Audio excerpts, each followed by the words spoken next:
Evet değerli güreş severler, tekrar Manisa, düzeltiyorum, özür dilerim. Manisa'dan mesaj gelince Muğla Fethiye Karaçular Meydanı'ndayız. Baş pehlivanların çeyrek final anındayız. Kurallar çekildi. İşte eşleşmeler. Ali Gürbüz Mustafa Batu'yla, Cengizhan Şimşek Serdar Yıldırım'la, Hüseyin Gümüşalan Osman Aynur'la, Orhan Okulu Yıldıray Akın'la, işte federasyonumuzun, Türkiye Geleneksel Güreşler Federasyonumuzun dijital çalışması şu anda ekranlarda. Kurumsal anlamda yapmış olduğumuz sıçramanın bir tezahürü bu görmüş olduğunuz çalışma. Teşekkür ediyorum değerli öğretmenime. Bu turun hiç kuşkusuz özel karşılaşmaları olacak. Cengizhan Şimşek Serdar Yıldırım. Haydi bakalım. Ali Gürbüz Mustafa Batu, Hüseyin Gümüşalan Osman Aynur ve Orhan Okulu Yıldıray Akın. Yarı finale kim ya da kimler kalır? Soru bu. Mesajlarınızı yollayın. Yer verelim. Ambulans şoförü çok acele ambulansının başına. Gölcük Belediye Başkanımız Sayın Ali Yıldırım Sezer adına güreş yapıyor. Bugün burada Koç Mimarlık İnşaatların sahibi Mimar Şevket Oğuz Koç adına güreş yapıyor. Hüseyin Soğukoğlu Gölcük Hamidiye. BCM Özpayrak Spor Kulübü Yönetim Kurulu Başkanı. Hava sıcaklığı 23 santigrat dereceye kadar düştü. Tufan Güzel Antalya Kumluca. Evet, az önce Manisa'dan mesajlar geldi. Dilim sürçtü, hepinizden özür diliyorum. Yine Manisa'dan çok değerli bir büyüğüm, Kefayettin Öz abim iyi yayınlar diliyor. Kalp kalbine karşıdır demiş. Değerli büyüğüm, canım abim. Atasporumuz güreşi kendisiyle konuşmak o kadar bana büyük keyif veriyor ki, bir canlı ansiklopedi. Okumayı seven, okumayı öğütleyen, doğru bilgileri dağarcığında biriktiren, bizlere sıkılmadan anlatıp aktaran ve bu biraz sizden gençlere aktarılması gerekiyor diyerek bizlere bir aşılayan, moral veren bir spor adamı. Sadece güreş demek istemem, sınırlandırmak istemem. Öyle bir büyüğümüz Kefayettin Öz abimiz. Kucak dolu sevgiler Manisa'ya, Şehzadeler şehrine. Sayın Mesut Avcıoğlu adına güreş yapıyor. Bugün burada Antalya Büyükşehir Belediyesi Meclis Üyemiz Sayın Bekir Bircan adına güreş yapıyor. Engin Can Akşi Antalya Kumluca. Allah Allah, illallah, Muhammed Resulullah. Başaltı pehlivanlarımıza çeyrek finalde alkışlarla diyelim maşallah. Haydi aslanlar, Allah derman versin. Evet, başaltı pehlivanları da çeyrek final salavatlaması yapıldı. Bu demek oluyor ki baş pehlivanlar anons edilecek. Sırada onlar var.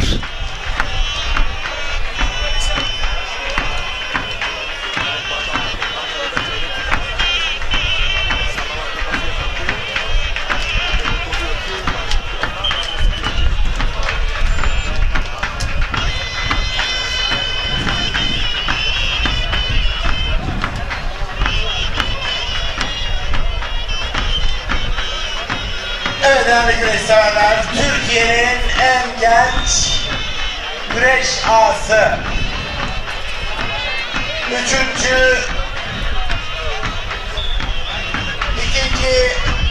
Mustafa Kiremeci Yağlı Pehlivan Güreşleri güreş ağamız Sayın Batuhan Kiremeci, güreşlerimizin tertip komite başkanı, aynı zamanda Fethiye Belediye Başkanımız Sayın Arif Karaca ağalık altın kemerini takdim edecekler. Değerli genç ağamızı ve belediye başkanımızı şöyle coşkuyla alkışlıyoruz.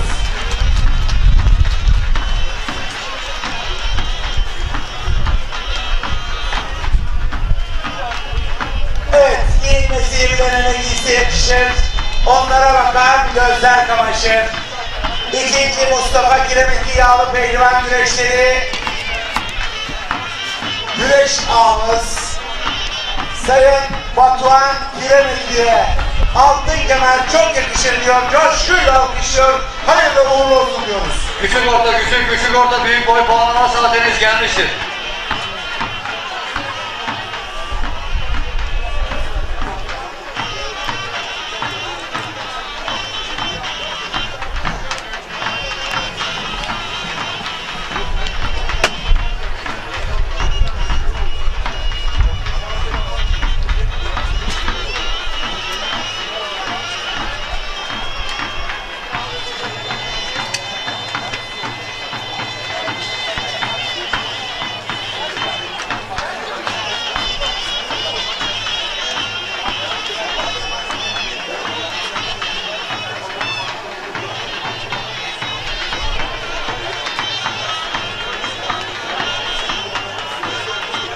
Evet, hayırlı uğurlu olsun diyoruz.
Evet değerli güreş severler.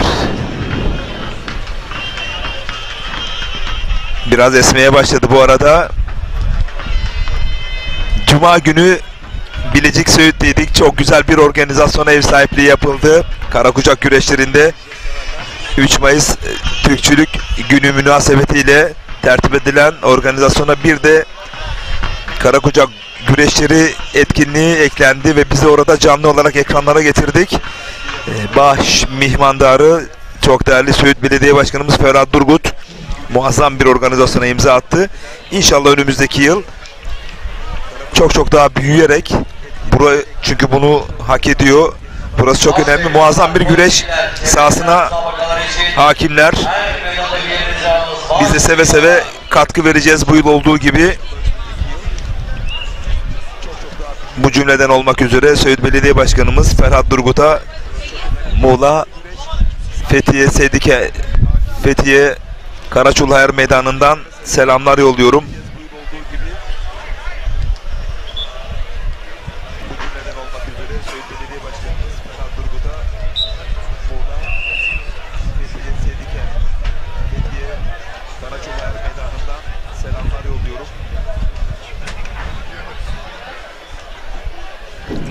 Evet, baş pehlivanlar çeyrek final için anons edildi. Bir baş pehlivanımız şu anda yerini aldı, bakıyoruz. Yıldıray Akın ilk gelen baş pehlivanımız.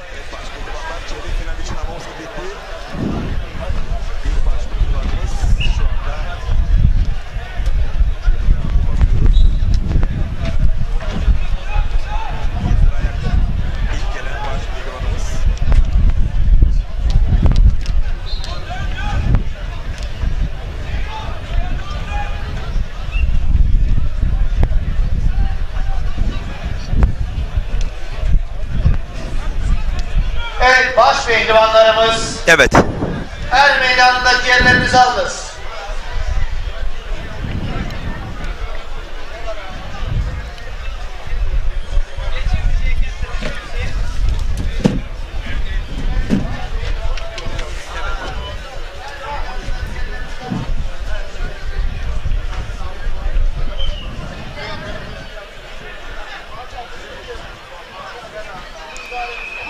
Evet, baş pehlivanlar kalktı. Şöyle yakın çekimden alabiliriz. Dizilmeye, yağlanmaya başladılar. Birazdan da cazgırlarımız eşleşmeler özelinde salavat yapılacak. Baş pehlivanlarımızı şöyle yakın çekimden alabiliriz. Dizilmeye, yağlanmaya başladılar. Birazdan da cazgırlarımız eşleşmeler özelinde salavat yapılacak. Fatih abi. Deniz.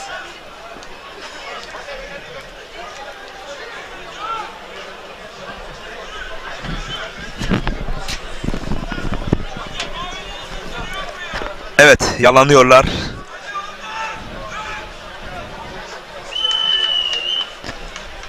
Bakalım. Erken saatlerde başlamış olduğumuz bu zorlu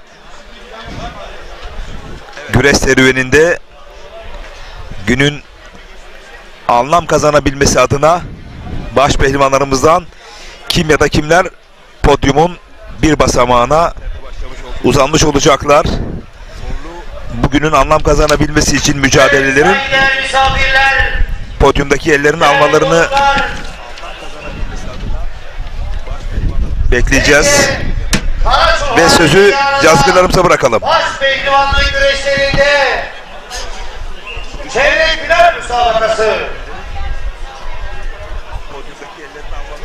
Antalya Büyükşehir Belediye Başkanımız Sayın Muhittin Böceğin pehlivanı. Bugün burada CTM Madencilik Çetin Mermerleri Yönetim Kurulu Başkanı, Antalya Elmalı Yağlı Pehlivan Güreşleri rekortmen güreş ağamız Sayın Hakan Çetin adına güreş yapıyor.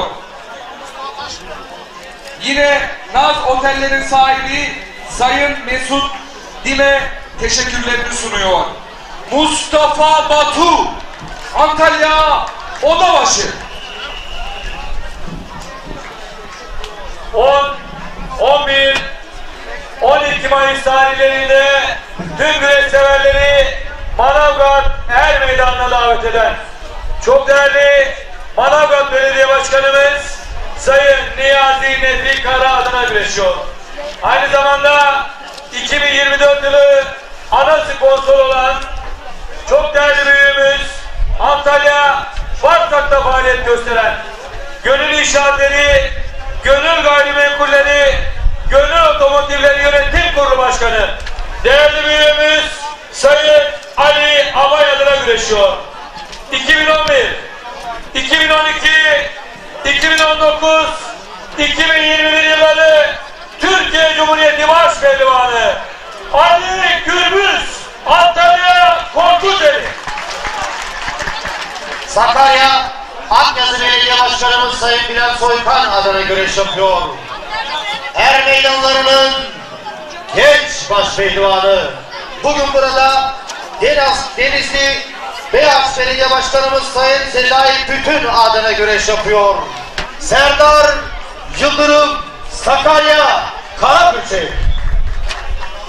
Antalya Büyükşehir Belediye Başkanımız Sayın Muhittin Böceğin pehlivanı. Bugün burada Antalya döşeme altında faaliyet gösteren Aydın Balık Ağları Yönetim Kurulu Başkanımız Sayın Aydın İnce adına güreş yapıyor. Cengizhan Şimşek, Antalya Serik. Kocaeli Büyükşehir Belediye Başkanımız Doçent Doktor Sayın Tahir Büyükakın adına güreşiyor. Hüseyin Gümüşalan, Kocaeli.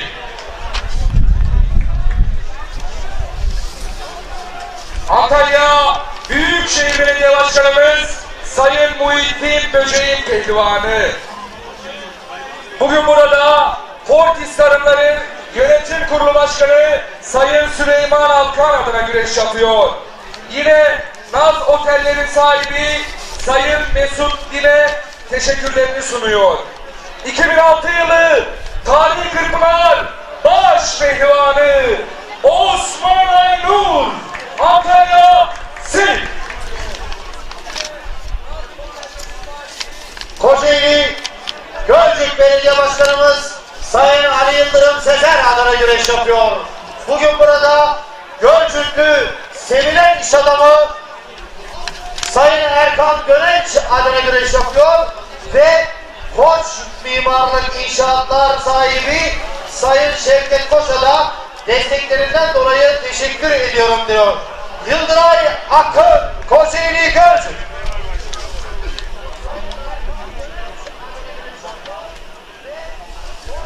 Antalya Muratpaşa Belediye Başkanımız Avukat Sayın Ümit Uysal'ın pehlivanı. Bugün burada Göcekli iş adamı Naz Oteller'in sahibi Mesut Dim'in mahtumu Sayın Mithat Dim adına güreş yapıyor. 2015-2018 yılları Tarihi Kırpınar baş pehlivanı. Elmalı Yeşil Yerler Meydanı'nda 6 kez üst üste birinci oldu. 2 kez kemerin ebedi sahibi oldu. 2023 yılı CV Enerji Türkiye Yağlı Güreş Ligi lig şampiyonu Orhan Okulu Antalya Kumluca. Pehlivan!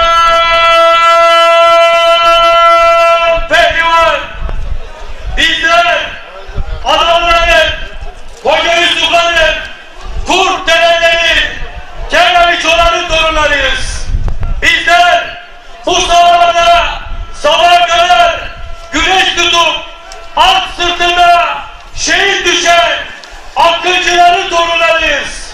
Ne mutlu bu meydanlarda güreş yapan Atatürk gençliğine. Ne mutlu, ne mutlu Türk'üm diye. Allah illallah Muhammedur Resulullah. Haydi seyircim, kurban olur bu güzel ellerinize, baş pehlivanlara alkışlarla diyelim maşallah. Hayırlı aslanlar, Allah derman versin. Deste büyük boyda Süleyman Barış, Evet değerli güreş severler, Onur Kesin, baş pehlivanlar çeyrek final özelinde salavatlandılar. Artık günün anlam kazanabilmesi için kritik bir eşikteler. Teşviki, Toskobaran, ayak boyunda. Final müsabakası yapacak pehlivanlar her meydanda yerinizi alınız. Yazgın Süleyman Kara kulak yemine. Süleyman Kara kulak yemine. Büyük orta pehlivanları puanlama saatiniz gelmiştir kul önüne. Minik 1, minik 2, teşvik 1, teşvik 2, Toskobaran, ayak boyunda final müsabakası yapacak pehlivanlarımız her meydanda yerinizi alırız. Adem Terlikçi, Yusufcan Zeybek iyi bir dinlenmeyi hak ediyor demiş. Önümüzdeki hafta için hakikaten öyle. Çok yoruldu geçen hafta, bu hafta. Cumartesi gününe kadar 6 gün hesap edilirse bence iyi bir dinlenme sonrasında performansını %100'e çekecektir mutlaka.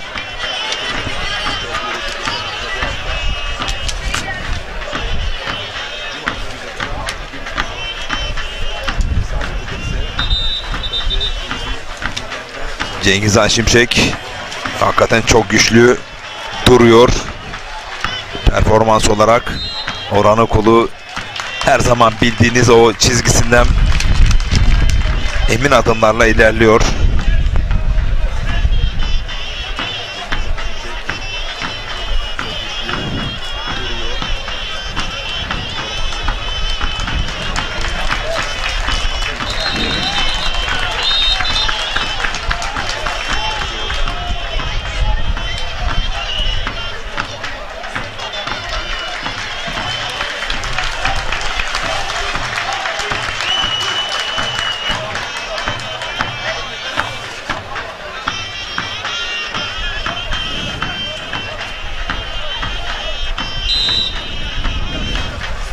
Hakan Avcı güreş hangi kanalda diye yazmış. İkin Türk TV başta olmak üzere Bird Türk, Muğla Türk, Nokta TV, Fethiye TV, FRT TV ve ayrıca 5 farklı sosyal medya portalında Yağlı Güreş Şampiyonlar Ligi başta olmak üzere güreşin hakkını verenler, Yağlı Güreş Pehlivanları, Er Meydanı Yiğitleri, Er Meydanı ve Pehlivan TV sosyal medya portallarından takip edebilirsiniz. Bugün çok geniş bir canlı yayın ağı kurduk. Fethiye'ye, Karaçulha'ya yakışır bir yayın ağı kurduk. Hamdolsun bugün ulaşamadığımız güreş sever kalmamıştır.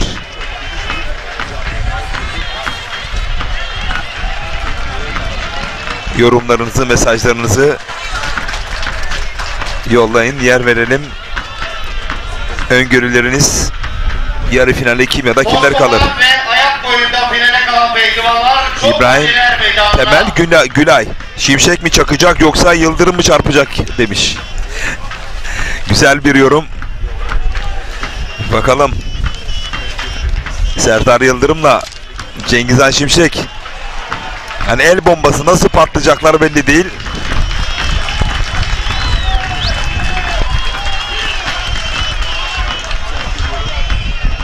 Cengizhan Şimşek patlayıcı gücünü kullanırken kontra bir oyun gelir mi Serdar'dan? Bunu hep gözlemledik, hep gördük, hep anlattık.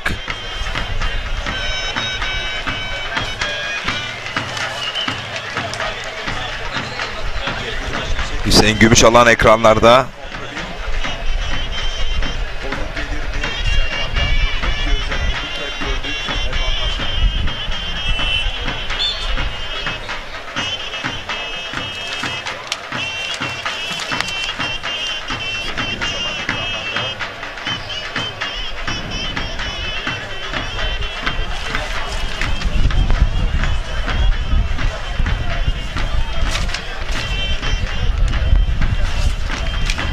Evet, pehlivanlarımızın dikkatine. Oylarında dereceye giren pehlivanlarımız madalya seremonisi için kısmetleri... Faruk Türk iyi yayınlar diliyor. Pehlivanlarımıza önemli arz olur. Tüm pehlivan kardeşlerimize sakatlıksız bir sezon diliyorum. Sakatlığın olmadığı bir sezon demiş. Teşekkür ediyorum Faruk Türk. Evet, mücadeleler başladı. Yörük İnşaat Yönetim Kurulu Başkanı Ali Aydın, Serdar bugün süper demiş. Allah nazarlardan saklasın. Birçok güreş severimiz nazarlardan korusun diye mesaj atıyorlar. Hakikaten öyle. Cengizhan için de öyle. Ali Gürbüz için de öyle. Ya güreş severimizle ne kadar gurur duysak az. Hakikaten hepiniz, gönüllerinizde farklı isimler var ama genel anlamda hep böyle herkesi kucaklayıcı, bağrına basıyorsunuz. Misafirler, değerli konuklar. Ancak herhalde atasporumuz Yağlı Güreş'te olur bu duygu. Karaçulha Yağlı Pehlivan güreşleri Er Meydanı'nda Fevzi Çakmak iyi yayınlar diliyor. Teşekkür ediyorum değerli teşvik bir teşvik dostuma. Toz koparan ve Tabii ki buradan ayak boyunda Abdullah Çakmar milli takımlar teknik direktörü güreşte Fransa'da, Paris'te olimpiyatlarda başarılar diliyoruz. Kalifikasyonlarda haftaya başlayacak. Allah derman versin serbestçi milli takım güreşlerimize de. Final. Evet, çeyrek finaller başladı. Yarı finale ilk kim ismini yazdırır? Mesajlarınızı Ekin Türk TV sosyal medya portalına yollayabilirsiniz. Buradan yer verebilirim değerli güreş severler. Küçükköy. Hüseyin Gümüşalan mı, Osman Aynur mu, Orhan Okulu mu, Yıldıray Akın mı? Cengizhan Şimşek mi, Serdar Yıldırım mı, Ali Gürbüz mü, Mustafa Batu mu? Adana güreş yapıyor. Evet, çeyrek finalde bu izlemiş olduğunuz baş pehlivanlar ilk turdan itibaren bakın kimleri yenmiş hızlı bir şekilde Şener Sar hocam bunları sizlere bilgilendirecek. Evet, Ali Gürbüz ilk turda Ali İksan Batmaz, Serkan Serttürk, Süleyman Başer, Ali Yanatmay'ı yendi. Mustafa Batu, Mustafa Aslan, Enes Doğan, Fatih Atlı 4. tur bay geçmiş. Serdar Yıldırım, Hasan Cengiz, Mehmet Yeşil, İsmail Koç 4. tur bay. Cengizhan Şimşek, Güngör Ekin, Recep Çakır, Yusufcan Zeybek bay geçmiş 4. tur. Hüseyin Gümüşalan, Ünal Kahraman ilk tur, Arif Akın, Semih Turgut bay geçiyor 4. tur. Osman Aynur, Salih Doruk'u geçiyor. İkinci tur Rıza Yıldırım, Hamza Özkaradeniz. Dördüncü tur Bay Orhan Okulu, Recep Taslak ilk tur, Serhat Balcı, Yunus Emre Yaman. Dördüncü tur Bay Yıldır'a yakın ilk tur Osman Özgün. İkinci tur Faruk Akkoyun. Üçüncü tur Hamza Köseoğlu. Dördüncü tur Bay geçerek çeyrek finale kalmışlardır. Recep Tosun. Teşekkür ediyorum. Bakın Şener Sar sizler için tüm notlarını gün boyu tutuyor. Hüseyin Gümüşalan sol alt kadrajda, künde pozisyonunda. Osman Aynur toparlanmak istiyor. Bir künde kılçık mı? Havalandırdı, kaçırdı. Havalandırdı, kaçırdı Hüseyin Gümüşalan. Teşvik bir boyunda final. Antalya Döşemealtı Belediye Başkanımız Sayın Menderes Tan adına güreş yapıyor. Bugün burada Durali Kara İnşaat adına güreş yapıyor. Bu arada Osman Aynur sürüyor, toparlandı Hüseyin Gümüşalan. Çorum Osmancık güreşlerinin altın kemerli güreş ağamız Sayın Selman Erdoğan, Fethiye Karaçula Er Meydanı'nda güreşen tüm pehlivan kardeşlerime Allah derman versin dileklerinde bulunuyor. Bu arada Cengiz Han Şimşek Serdar Yıldırım kapışmasında sağ üst kadrajda, her an her şey olabilirdi. Toparlandı, mücadele yerde devam ediyor. Ali Gürbüz de sol üst kadrajda, künde pozisyonu her an alabilir. Mustafa Batu mu, Ali Gürbüz mü? Toparlanmak istiyor. Bir künde kılçık mı? Risk alacak mı Megastar? 4 ekranda kalalım. Diğer karşılaşmalarda da her an her şey olabilir değerli güreş severler. Sarmaya doğru yöneldi Ali Gürbüz. Sol üst kadrajda Cengiz Han Şimşek, sol eli kasnakta. Ali Gürbüz iç kasna. Evet, iç paçada. Ali Gürbüz sarmadan iç paçaya doğru yöneldi mi? Affetmiyor bu adam, affetmiyor. Diğer tarafta da bakıyoruz. Serdar Yıldırım. Hayır, düzeltiyorum. Yıldır'a yakın. Orhan Okulu'yu mağlup ederek adını yarı finale yazdıran ikinci isim oldu Ali Gürbüz'den sonra. Çeyrek finalde üst üste galibiyetler söz konusu. Tekrar izleyeceksiniz değerli güreş severler. Ali Gürbüz iç kepçeyi aldı mı affetmiyor. Yıldır'a yakın da Kocaeli Gölcük Belediyesi'nin baş pehlivanı Ali Yıldırım Sezer'in göz bebeği. O da bugün yarı finale yükseldi ve podyumdaki yerini aldı. Şimdilik yarı finalde. Finalde baş pehlivanlık neden olmasın diyor Hüseyin Gümüşalan. Aynı kadrajda iç kazağa doğru yükleniyor. İç paçayı aldı. Osman Aynur zor durumda. Kocaeli Büyükşehir Belediyesi baş pehlivanı Hüseyin Gümüşalan adım adım yarı finale doğru güreşiyor değerli güreş severler. Yapacağı güçlü bir hamleyle karşı tarafa aktarırsa o da üçüncü isim olarak adını yarı finale yazdırabilir. Bekliyor, kaldırdı. Bakalım direnebilecek mi Osman Aynur? Toparlanmak istiyor. Bir kez daha havalandırdı. Sürüyor Hüseyin Gümüşalan ve Hüseyin Gümüşalan da yarı finalde. Ali Gürbüz'den sonra Yıldır'a yakın. Yıldır'a yakından sonra da Hüseyin Gümüşalan Fethiye Karaçula Er Meydanı'nda yarı finalde ve şimdi çeyrek finalde günün maçında. Kürşat Şevki Korkmaz, düzeltiyorum, Kürşat Şevki Korkmaz'a da selamlar. Cengiz Han Şimşek ve Serdar Yıldırım mücadelesinde hepinizden özür diliyorum ama 7 saattir yayındayız. Hak vereceksiniz, özür diliyorum hepinizden. Cengiz Han Şimşek ve Serdar Yıldırım çeyrek final kapışması değerli güreş severler. Günün kapışmasına bakalım nasıl bir sonuç çıkacak. 3 karşılaşmada sırt aşağı yeniş oldu. 4. karşılaşmada eğer sırt aşağı olursa bugünün en yenişe odaklı turu olacak çeyrek finalde. Havalandırdı. Yan kazık karşı paçada. Serdar Yıldırım karışmak üzere sol elini kasnağa uzattı ama uzak durdu. Cengiz Han Şimşek. Zeki Alpbulut, Antalya Seyir, final müsabakasını Muğla bölgesi hakemlerimizden Abdullah Aldemir yönetecektir. Arz olunur. Pehlivan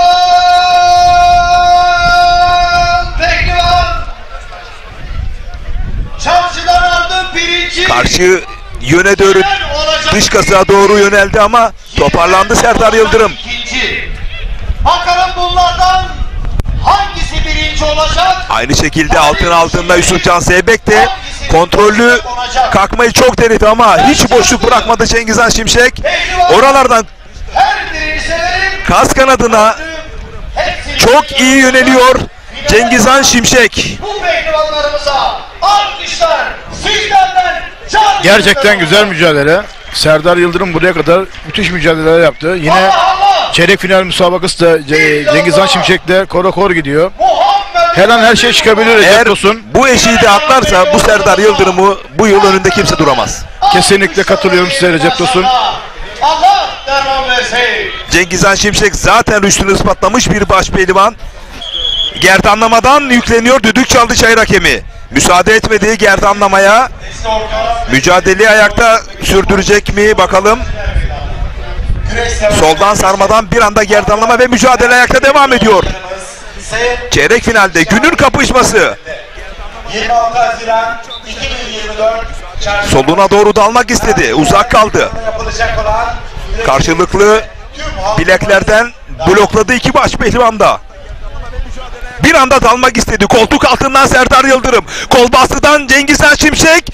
Evet, Cengizhan Şimşek buralarda el becerisi orta, çok güçlü, çok maharetli. orta küçük orta Serdar Yıldırım'ı bir kez daha altına aldı. olmak üzere her meydandaki yerlerinizi alınız sayın aslanlar. Çok acele meydanda. Evet, minik 1, minik 2, teşvik 1, teşvik 2 boyunda. Üçüncüler Dış kasnaktan çok güçlü bir şekilde yaydırdı. kürsünün yanına Bakın daha farklı bir açıdan, kadrajdan da ekranlara getirdik. Teşvik 1, teşvik 2 boyunda. Dereceye giren 3. pehlivanlarımız. Pehlivanlarımızın hepsi canımızdır. Hiçbirisine kıyamayız demiş. Doçent Doktor Harun Şahin hocamız Ankara'dan. Değerli hocama çok teşekkür ediyorum. Değerli güreş severler, Harun Şahin Türk Dil Kurumu'nun başkan vekili değerli hocam. Bir güreş aşığı ve güreş sevdalısı. Küçük orta, büyük Hakikaten çok acele. güreş aşığı, Her meydandaki yer. aynı zamanda da kayınpederi Ali Kaplan ve kayınvalidesi Fadime Kaplan Karaman'da heyecanla izliyorlarmış. Hürmetle ellerinden öpüyorum. 31. Yoldayım. Yoldaydım, yeni televizyonu açabildim demiş. Değerli Harun hocama kucak dolu sevgiler Ankara'ya.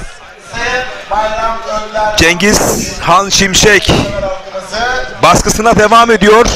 Soldan dış kasıkta enseye baskı uyguluyor. Şu ana kadar Cengizhan Şimşek'in tüm baskısına direndi Serdar Yıldırım. Ben bugün iki baş pehlivanı da gerçekten çok beğendim. Cengizhan'ın yapmış olduğu oyunlar çok akıllıca, bilgili Ve yine kas kanadına doğru bak bir hamlesi söz konusu olacak. evet oradan kafaya dönecek. Çok güçlü yapıyor bunu Cengizhan Şimşek. Bakın gerdanlamaya doğru yöneldi. Ama hemen hakem az önce müdahil olduğu gibi tekrar hemen orada. Ben o çayır hakemini çok beğendim. Çok güreşin içerisinde. Evet. Şener Sarı ismini öğrenebilirsek şu anda katılmadığı takdirde ben A klasmanında olduğunu bilmiyorum ama eğer değilse mutlaka A klasmanını hak eden cezalandırılacaklardır. çok soğukkanlı, çok güreşin içerisinde olan bir hakemimiz. Önemli. Onu öğrenirsen sevinirim. Kesinlikle Bir an bile güreşten kopmuyor. İşte hakemlerimiz böyle olacak. İpleri aldı. Yan kasıkta. Şu anda yükleniyor. Cengizhan Şimşek. Kudret Kılınç Kaş'tan iyi yayınlar abi, pehlivanlarımıza başarılar demiş. Balıkesir'den de İzzet Tırlı iyi yayınlar diliyor. Türkiye'nin dört bir yanından mesajlar geliyor ama müthiş bir mücadele var. Mümkün olduğu kadar yer vermeye çalışacağım. Değerli güreş severler, aynı anda Muğla Türk, World Türk, Ekin Türk TV, Nokta TV, Fethiye TV ve FRT TV ortak canlı yayınındayız. Yan kasık, yan paçada Cengizhan Şimşek. Hasan Teker iyi yayınlar diliyor değerli büyüğüm. Eski pehlivan ustamız Serik'ten. Evet, minik bir boyu. Bakalım paça kasık ya da bir arayış içerisinde olabilecek mi? Değerlerinizi alınız. Cengizhan Şimşek'e yenilgi tattırabilir demiş Serdar Yıldırım. Kim? Sabri Geçer, ustaların ustası. evet. Serdar ne zaman ne yapacağı belli değil. Yani kuvvetle esneklik arasında bir koordine var burada. Yani Serdar çok esnek. Her an Cengizhan kuvvetiyle altta kalabilir. Ali Coşkun uçak geçme yeleğinden iyi yayınlar diliyor. Er Meydanı İtleri sosyal medya portalı yöneticimiz Kıymetli konuklarımız, yörükler Cengiz Çapkın değerli komiserim iyi yayınlar diliyor. Teşekkür ediyorum. destek küçük boydan Koç yiğitlerimize başarılar demiş. Teşekkür ediyorum değerli Denizli amirime Cengiz Çapkın. Şeniz Doğan Hanımefendi adına güreş yapıyor. Serhat Abay, Denizli Acıkaya. Baskı uyguluyor. Antalya, Cengizhan Şimşek acele ederse sıkıntı yaşayabilir ama puanlamaya giderse sanırım daha etkin olabilir. O da bir an evvel maçın bitip yarı finalde mücadele etmek için uğraşıyor. Ama Serdar Yıldırım hatayı affetmez. Recep Tosun. Durmuş Akta adına güreş yapıyor. İsmet Kara iyi yayınlar demiş Aksu'dan. Dedem İsmet Kara'yla birlikte izliyoruz demiş. Hürmetle ellerinden öperim. Mahalle muhtarı, Soldan yaydırdı. babası Oradan sarmayı taktım, merak ediyorum değerli yönetmenim. Başka bir açı var mı? Sol ayağı sarmayı taktı mı? Hayır, takamamış. Gözüken o. Sağdan vurdu sarmayı.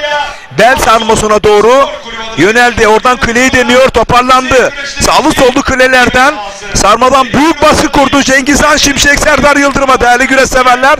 Serdar Yıldırım eğer buradan da kurtulursa var ya apayrı bir yöre evrilecek bu mücadele. Recep Tosun, Serdar Yıldırım'ın en hassas yeri.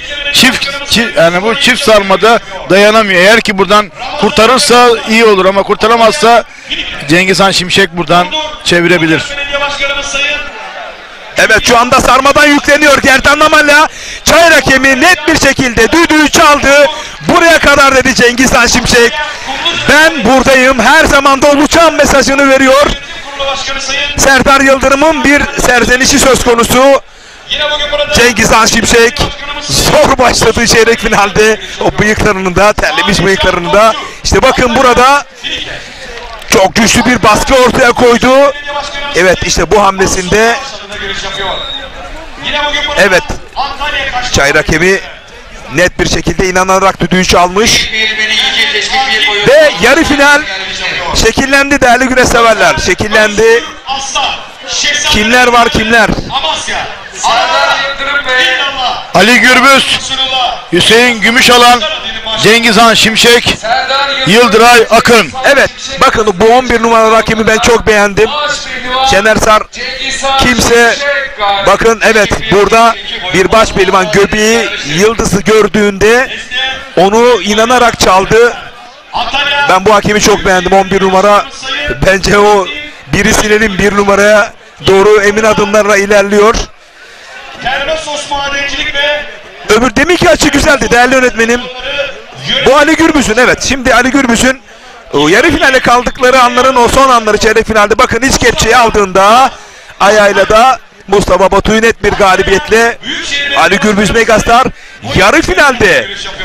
yine bugün burada Demre, Şimdi evet Orhan Okulu Yıldıray Akın mücadelesinde de bakın paça paçaya bir anda sağdan tırpanı yetiştirmiş Yıldıray Akın Orhan Okulu'yu açmış ve adını yarı finale yazdıran ikinci isimdi Yıldıray Akın ve Hüseyin Gümüşalan iç kazık ters paçada bakın Osman Aynur'u çok güçlü yakalamış Hüseyin Gümüşalan Serhat Atalay, Antalya, buradan yüklendi ve sırt aşağı yenerek adını o da yarı finale yazdırdı. Melih Özdemir, Manisa, Kulu. Burada adımlama olayını çok güzel yapmış Hüseyin Gümüşalan. Doğru olan teknikte bu Recep Tosun. Ve Cengizhan Şimşek'in Serdar Yıldırım'ı açtı. Başka bir açı vardı değerli yönetmenim Fatih Belir. Eğer onu bulabilirsek bu açı değil öbür taraftan bir Allah Allah, zengin bir Muhammed Resulullah. kamera yönlerimiz var. Burası mıydı? Bakalım 23 numaralı hakemimiz sanırım çekilecek buradan. Evet göğsü göbeği gökyüzünü görmüş mü? Burada çalmıyor. Bir hamle daha yapacak. Evet gerdanlamada mı? Şener Sar evet gerdanlamada Evet. boğazında değil ama çenesinde. Kesinlikle faul yok. Kesinlikle faul yok Şimdi Recep Tosun. ben Serdar'ı ne kadar net sevdiğimi bilen bilir. Şoför tamamen çenesinden Yönetim Kurulu üyesi çok net bir Süleyman Şahin adına gerdanlama yapmış. Erol Bursa Nizami yani. Korkuteli. Burada Antalya bir şey yok. Aksu Belediye Başkanımız Yusuf Başkan kalender yazmış. Ali Gürbüz Cengizhan Şimşek kapışması olursa vay anasını demiş. Yönetim Kurulu Başkanı Geçen haftayı karıştırmayın beyler. Kusura bakmayın. Koyun adına Onlar abi kardeş usta çırak. Kimse burada hamaset yapmasın. Kimse burada güreşimizi, atasporumuzu Doçent Doktor böyle kaotik ortamlara sürüklemeye kalkmasın. Çayırda kalır, çayırda biter. Öyle değil mi Şener Sağ? Kesinlikle. Kimse kimseye düşman değil. Kesinlikle değil yani. Bizim ataspor. Ali Gürbüz, Cengizhan Şimşek'in abisidir. Evet. Cengizhan Şimşek de Ali Gürbüz'ün kardeşidir. Sahada gerginlik olabilir ama dışarıda Barışırlar tekrar bu kadar yani. basit. O Bunu sağda lütfen Kahve Sokak kaşımayın, tırmalamayın. İş Altında kalırsınız size söyleyeyim. Kahve Bizim Sokak atasporumuz bu denli önemli. Alt boyların mücadeleleri var. Onları da ekranlara getirebiliriz değerli yönetmenim. Yakın ikiye bölerek de olabilir. Antalya Genel Belediye Başkanımız Sayın Necati Yarı finalde bakalım kim kimle eşleşecek. Kurallar birazdan çekilecek. Evet. Kokları işleriniz Şu anda Türkiye Geleneksel Güreşler Federasyonumuzun anlık, sadece biz değil bakın, siz de şu anda evinizde akıllı telefonlarınızdan ya da bilgisayarınızdan siteye girip anında Fethiye Yağlı Pehlivan güreşlerinin eşleşmelerini an ve an liste halinde kim kimi yenmiş, hangi turda yenilmiş, hepsi ama hepsi Antalya dijital olarak kayıtlarda. Karabüyser Belediye Başkanımız Sayın Ahmet Çalık. Ben burada Serdar Yıldırım'ı gözlerinden öpüyorum. Çok güzel mücadele yaptı. Elinden gelenin bütün her şeyini verdi.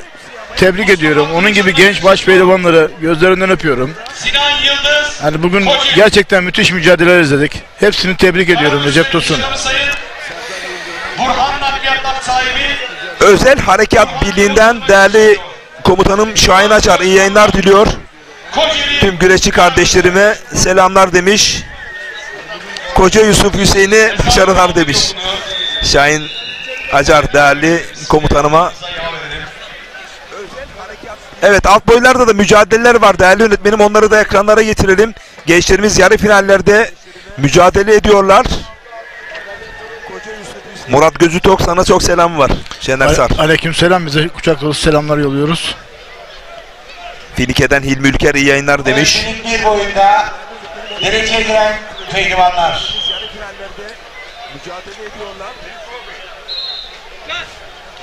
Evet, minik birler. Birinci, ikinci, üçüncü, yine üçüncü. Lütfen kürsüye.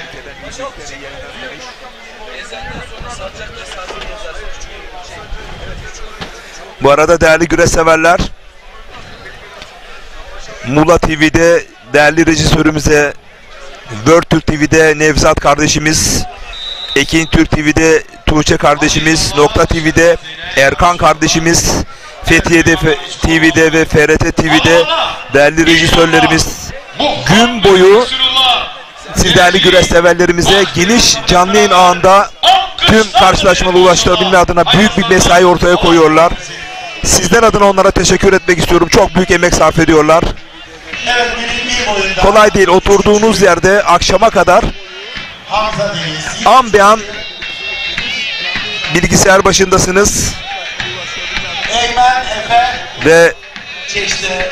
hiçbir ayrıntıyı kaçırmadan gözünüz dahi kırpmıyorsunuz. Kolay değil, inanın. Muhammed Berat. Hepsine ama hepsine gönülden teşekkür ediyorum.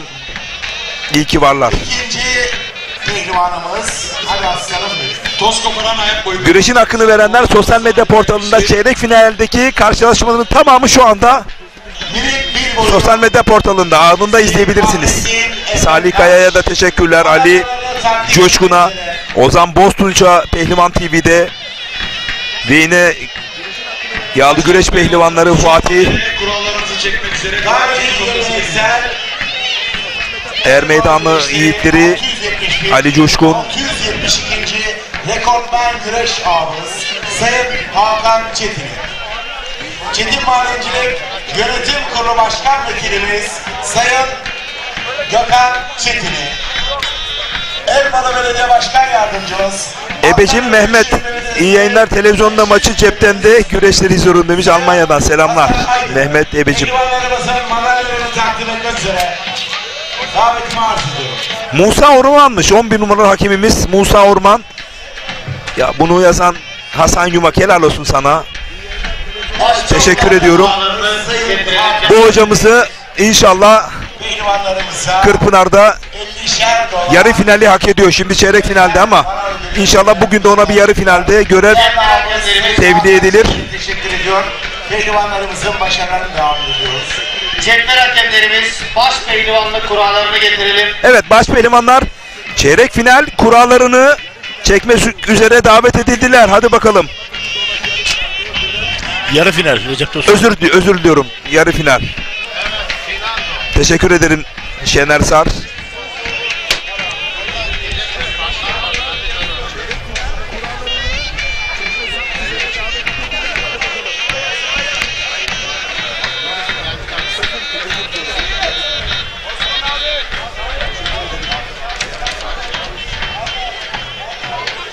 Evet değerli ağabeyimiz Sayın Hakan Çetiner. Değerli kardeşim, Zeki İlyas Yeten, Nedim Gürel yok muydu? Vardı ama bir sakatlığı vardı. Yardımcımız aynı zamanda Antalya Büyükşehir Belediyesi Meclis Zafer Taş Bilek Sivasspor Galatasaray maçını değil, güreşleri izliyoruz demiş. Değerli büyüme Sivas'a selamlar, saygılar. Zafer Taş Bilek özelinde.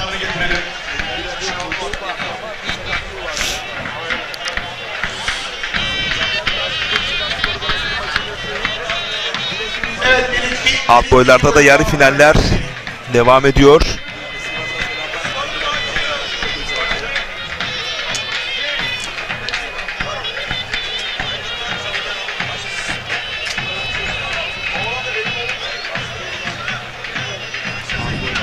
Bakalım yarı finalde kim kimle eşleşecek? Yeni kürsüye lütfen.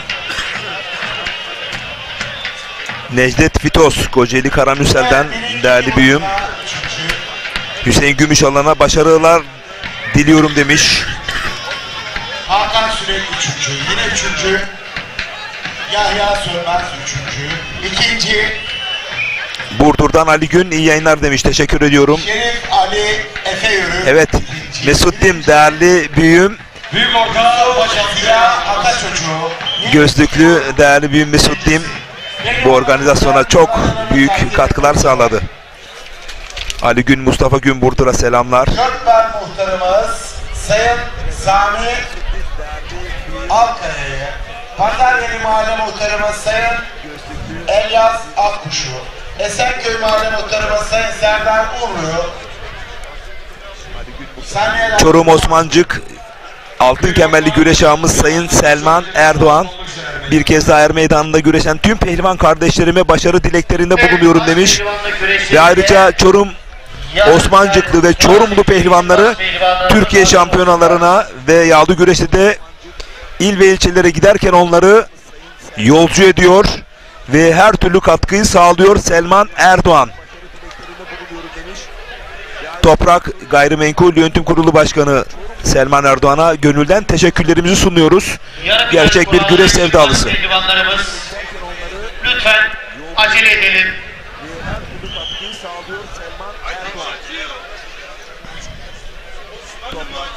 Değerli güreş severler, hocam.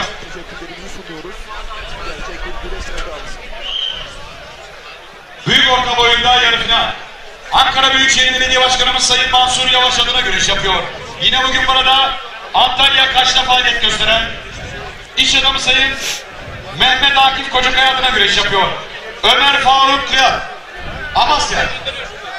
Ercan Reyhan değerli bir yayınlar diliyor. Ali Gürbüz geliyor. Evet, ilk kurallar çekiliyor yarı finalde. Haydi bakalım. Devamında Hayırlısı neyse, kısmet neyse o olsun. Önümüzdeki haftaki CV Enerji yağlı güreş öncesinde bakalım zirvede kim yer alacak? Ali Gürbüz geldi ama Cengiz Han anons edildi. Bakalım. Hayırlısı neyse, kısmet neyse o olsun. Önümüzdeki haftaki CV Enerji Evet, değerli muhtarlarımıza teşekkür ediyor. Pehlivanlarımızın başarılarına devam ediyoruz. Teşvik bir boyunda madalya töreni. Bakalım ilk kurayı kim çekecek? Teşvik 2 boy pehlivanları hazırlansınlar. Teşvik bir kürsüye.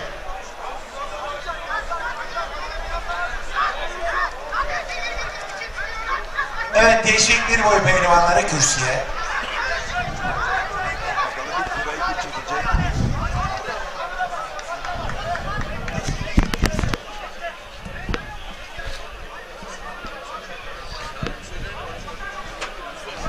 Evet, teşvik bir boyu birincisi, ikincisi, üçüncüsü kürsüye. Teşvik bir boyunda üçüncü. İsmail Korkmaz üçüncü. Bir İkinci. saniye Emir abi.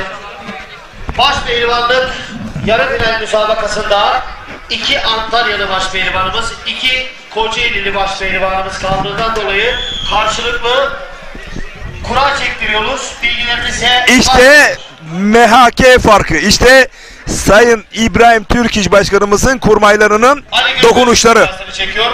1 numara. 1 numara Ali Gürbüz. Evet. Cengiz Han Şimşek kurasını 3 ya da çekiyor. 4'ü çekecek. Evet. 3 numara. Evet. Şimdi bakalım çapraz kurada Ali Gürbüz'ün rakibi kim olacak bakalım. Alan kurayı çekiyor. 2 numara. Evet. Yıldıray Akın. Ali Gürbüz, Hüseyin Gümüşalan, Cengiz Han Şimşek, Yıldıray Akın kapışması. Pehlivan Eşleşmesi. çok acele kürsüye. Haydi bakalım. Pehlivanlarımızın madalyalarını... Allah derman versin. Değerli güreş severler, siz de içinizden şöyle bir dua edin. Sakatlıksız bir yarı final geçirelim. Şöyle Ali Gürbüz'ü, Cengiz Han'ı, şöyle baş pehlivanlarımızı, Hüseyin'i ekranlara alabilir miyiz? Değerli yönetmenim, yüz ifadelerini görmek istiyorum.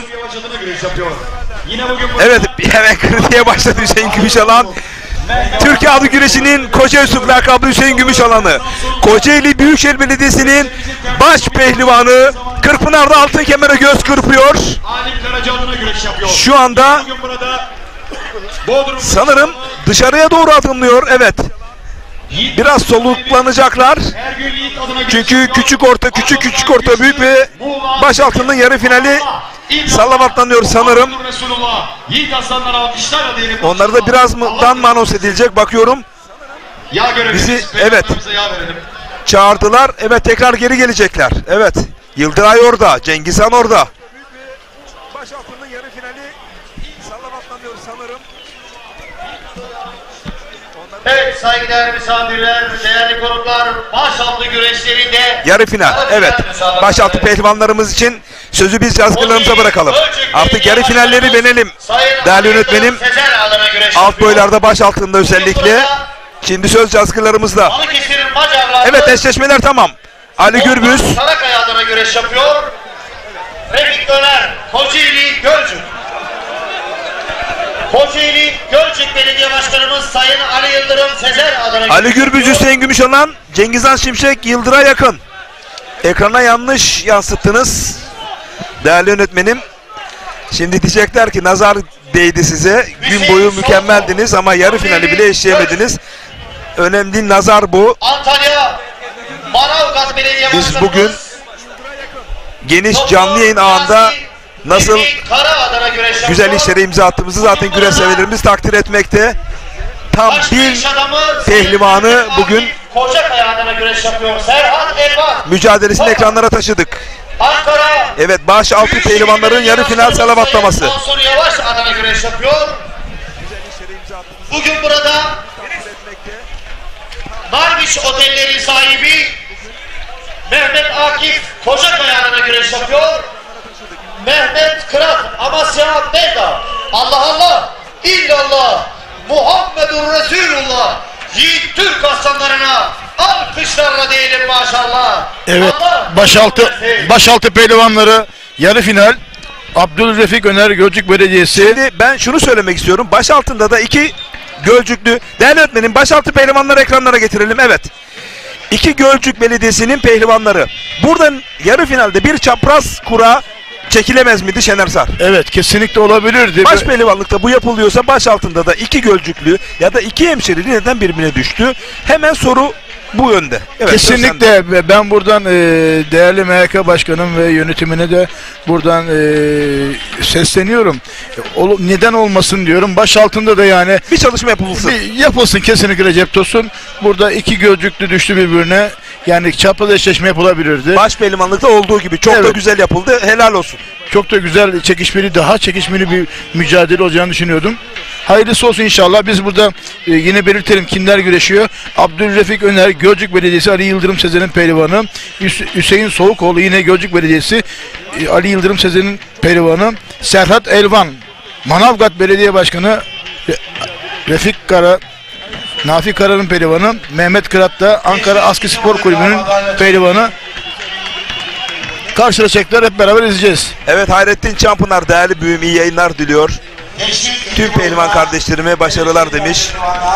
Bir alkışta Merkez Hakem Komitesi ne olsun demiş.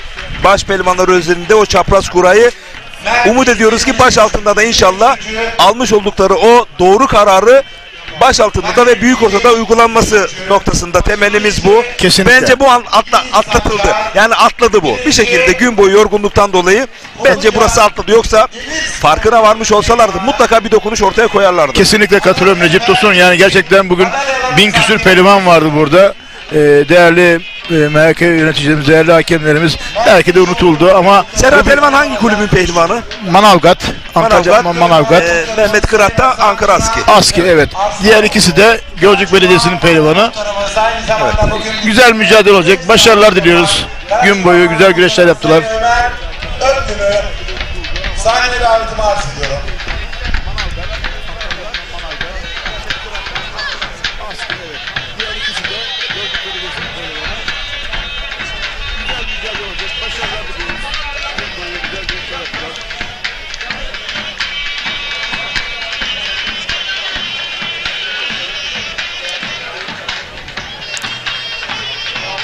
Yine alanda büyük ortada da Ömer Faruk Kırat kardeşi, o da Ankara Aski. İlker Durmuş, eski arkadaşımız, dostumuz, eski rakibimiz Durmuş'un oğlu. Yine Mustafa Ölmez Ankara'dan. Yine Muğla Fethiyeli Alparslan Güçlü yarı final yapıyorlar şu anda meydanda değerli seyirciler. Harika, evet. Ekranları alalım değerli yönetmenim.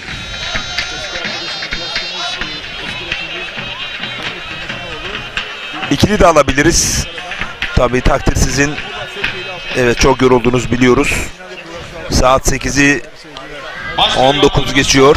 Evet, baş pehlivanlarımız da Haydi aslanlar, haydi koç yiğitler, er meydanı sizlere bekler.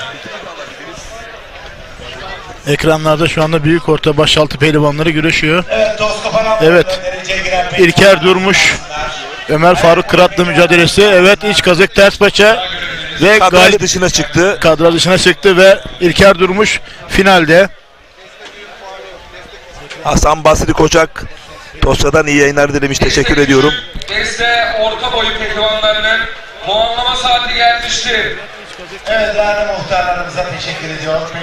Yine ekranlarımızda Hüseyin Soğukoğlu, Abdülrefik Öner iki Gölcüklü güreş yapıyor.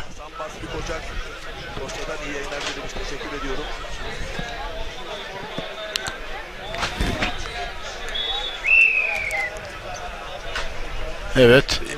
Finalist Hüseyin Soğukoğlu Abdülrefik Öner'i yendi.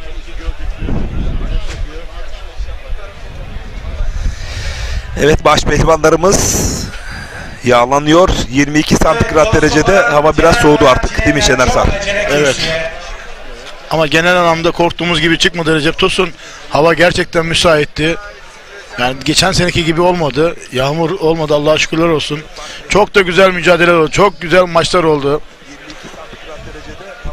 Böyle maçları anlatmak gerçekten çok zevk veriyor. Keyif veriyor ve daha devamı var. Daha yarı final ve final var. Tabii ki. Celal Bayar işte 3.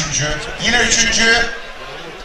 Aydıncan Gümüşdağ Serhat Şehri Edirne Belediye Başkanımız Sayın Önümüzdeki hafta CB Enerji Yağlı Güreş Ligi'nin Türkiye Yağlı Güreş Ligi'nin ilk etapını oluşturan Sakarya Karapürçek Belediye Başkanımız Sayın Antalya, Manavgat, Murat Çorumlu'nun Ilıca Er Meydanı'nda kapışacak yiğitlerimiz. Evet, biz sözü cazgırlarımıza bırakalım. 1. Emre Baran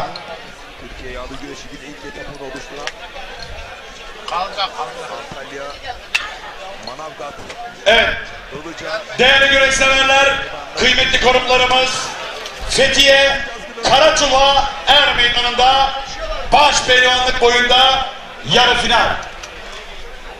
Tüm güreş severleri 11-12 Mayıs'ta Manavgat Ilıca Er Meydanı'na davet eden Manavgat Belediye Başkanımız Sayın Niyazi Nefi Kara adına güreş yapıyor. Yine bugün burada Antalya Varsak'ta faaliyet gösteren Gönül İnşaatları Yönetim Kurulu Başkanımız Sayın Ali Abay adına güreş yapıyor. Ve yine bugün burada pehlivanlarımıza konaklama anlamında destek olan Sayın Mesut Dime de şükranlarını sunuyor, teşekkürlerini sunuyor. 2011, 2012, 2019 ve 2021 yılları Tarihi Kırkpınar Başpehlivanı. 1988 yılı Tarihi Kırkpınar Başpehlivanı merhum Recep Gürbüz'ün mahdumu Ali Gürbüz. Antalya Korkuteli Sıvandır. Evet değerli misafirler, Kocaeli Büyükşehir Belediye Başkanımız Doçent Doktor Sayın Tahir Büyük Akın adına güreş yapıyor. Bugün burada Acar Sebze Meyve Komisyonculuğu Yönetim Kurulu Başkanı Sayın Dilaver Acar adına güreş yapıyor. 2023 yılı Edirne Tarihi Kırkpınar Güreşleri baş pehlivan üçüncüsü Hüseyin Gümüşalan Kocaeli. Kocaeli Gölcük Belediye Başkanımız Sayın Ali Yıldırım Sezer adına güreş yapıyor.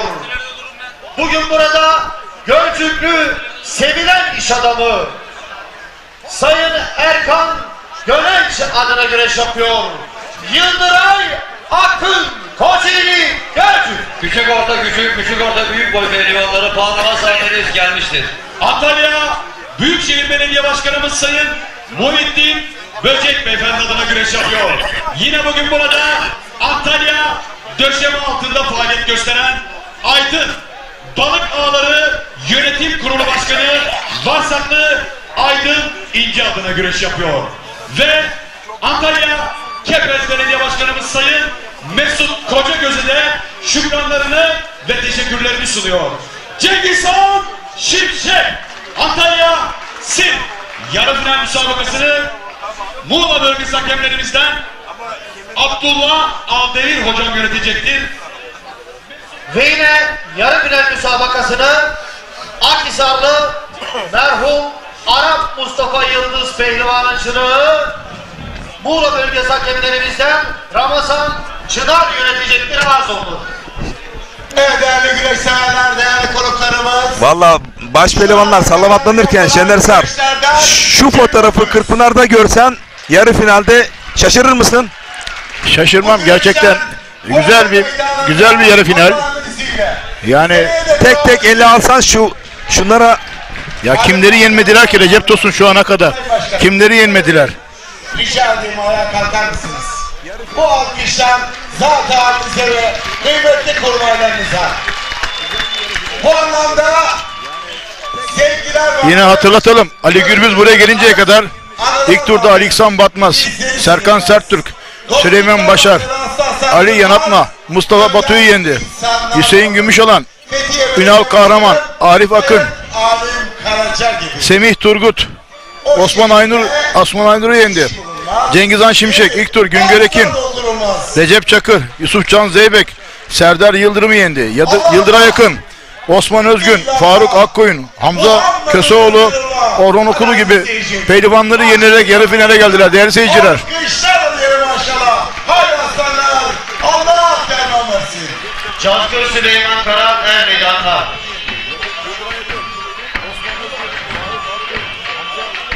Evet, baş pehlivanlar huzur peşrefinde yarı final mücadelesini edecekler.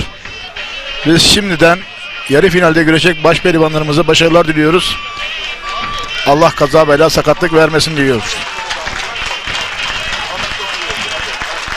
Ali Gürbüz, Cengizhan Şimşek, ekranlarda. Gerçekten MHK başkanımızı tebrik ediyorum. Buradaki hakemleri tebrik ediyorum. Baş yarı finalinde olması gerekeni yaptılar. Çapraz kura yaptılar. Ve 2 Antalya, 2 Kocaeli karşılıklı kura çekti. Takdim etmek üzere. Sevgili Kenar Muhtarlar Derneği Başkanımız Sayın Mehmet Güveli, Fethiye Büyük Birlik Partisi İlçe Başkanımız Sayın İsmail Tomba, Fethiye Belediyesi önceki dönem meclis... Fethiye Belediye Başkanımız Alim Karaca'yı gerçekten tebrik ediyorum. 10 numara organizasyon olmuş. Saha zemini, çevre düzenlemesi, seyircisiyle tüm ekibini yürekten tebrik ediyorum, kutluyorum. Fethiye Belediyesi en güzele layık diyorum. Çünkü böyle organizasyonlara ihtiyacımız var. İnşallah önümüzdeki sezon Fethiye Belediyesi'ni CV Enerji Güreş Ligi'nde görürüz. Bugün alt boydan, miniklerden tutun da başa kadar kıran kırana güreşler oldu. Müthiş mücadeleler oldu. Kemik sesleri çıktı neredeyse. Sakatlanan güreşçilerimiz oldu. Onlara geçmiş olsun diyoruz. İnşallah önümüzdeki hafta Manavgat'ta CV Enerji Güreş Ligi'nde bu musabakaların tekrar kapışması olacak. Tabii ki CV Enerji Güreş Ligi'nde puan usulü biliyorsunuz. Toplanan puanlar 6 lig güreşinden üzerinden 40 binlere gidecek baş pehlivan veya diğer boylarda boy atlama durumu olduğu için onların toplanan toplam puanı üzerinden yükselme oluyor. Başa çıkma oluyor. Baş altına yükselme, büyük ortaya ve diğer boylarda yükselme oluyor. 40 binlerde yarışacak sporcuların sayısı bu lig güreşlerine göre belirleniyor. Ben İbrahim Türkiş Başkanımı tebrik ediyorum. Ekibini tebrik ediyorum. Gerçekten CV Enerji Güreş Ligi kurarak yağlı güreşe değer kattı. Müthiş mücadeleler oluyor.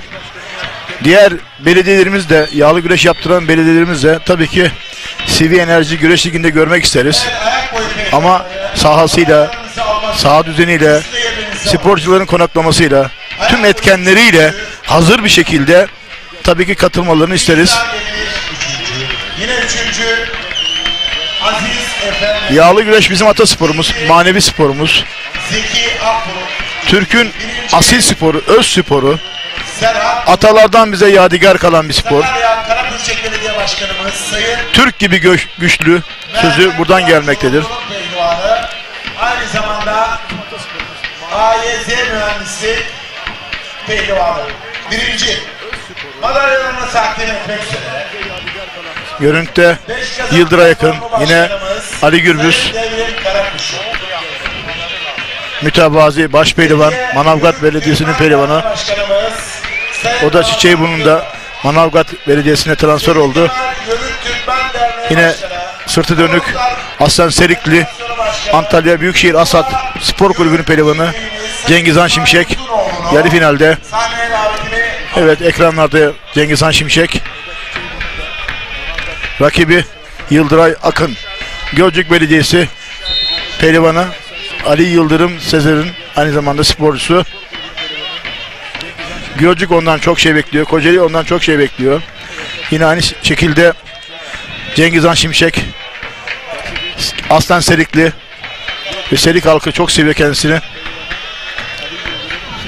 Diğer tarafta Ali Gürbüz, Hüseyin Gümüşalan. Ali Gürbüz rahmetli Recep Gürbüz'ün mahtumu. Rakibi Hüseyin Gümüşalan. O da Hasan Karamürselli. Kocaeli Büyükşehir Kağıt Spor Kulübü'nün sporcusu. Evet. Şenersar yarı final başladı.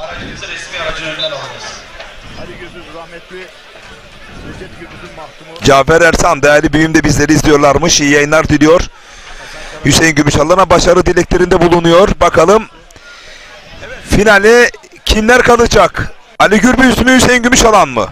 Cengizhan Şimşek mi, Yıldıray Akın mı? FBR yapım prodüktörlüğünde tam 7 Ulusal ve bölgesel kanalların aynı anda yapmış olduğu canlı yayın Fethiye Karaçulhayır Meydanı'nda. Dış kasnaktan Cengizhan Şimşek dolanmak istedi. Yıldır'a yakın buna müsaade etmedi. Kocaeli Gölcük Belediyesi Baş Pehlivanı Yıldır'a yakın.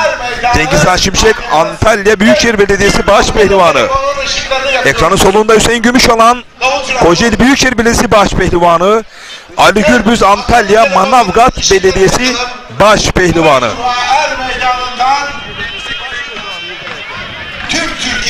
Şu anda çok güzel ambiyans var, görüyorsunuz. Lambalar yandı. Tüm protokol, tüm Evet, seyirciler. güreşler ekranda kalsın değerli öğretmenim. Evet.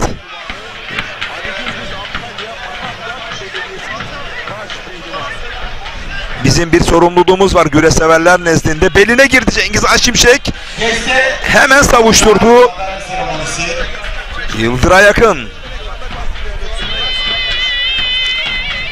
Burada çıkacak sürpriz bir galibiyetin telafisi ve güreş severlerimize özrü asla tamir edilemez, yaralar açar. O yüzden koreografiler kendi alanında cazgırlarımız güzellik katabilirler ama biz güreşten ayrılamayız, uzaklaşamayız.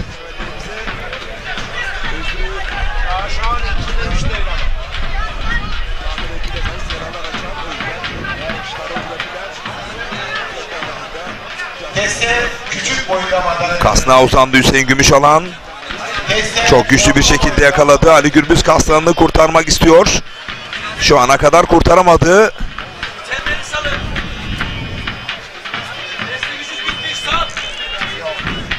Evet. Şimdi kurtardı Ali Gürbüz.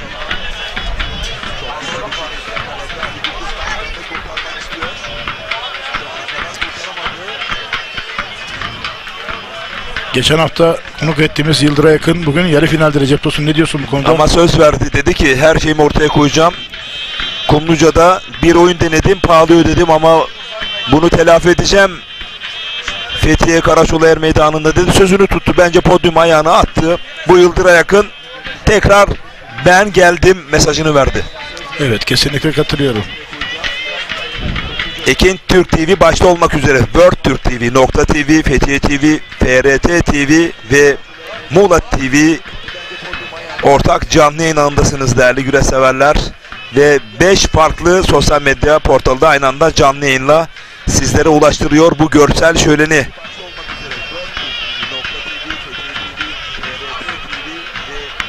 Koltuk altı arayışına girdi. Yarı finalde çok hareketli geçiyor.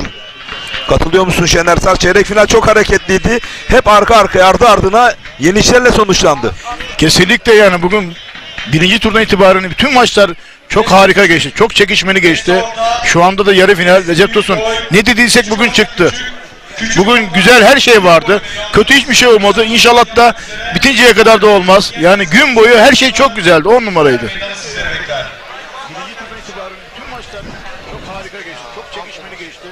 Deste küçük boyda final. Osman Ongün iyi yayınlar diliyor. Teşekkür ediyorum değerli büyüme. Şeniz Doğan hanımefendi adına güreş yapıyor.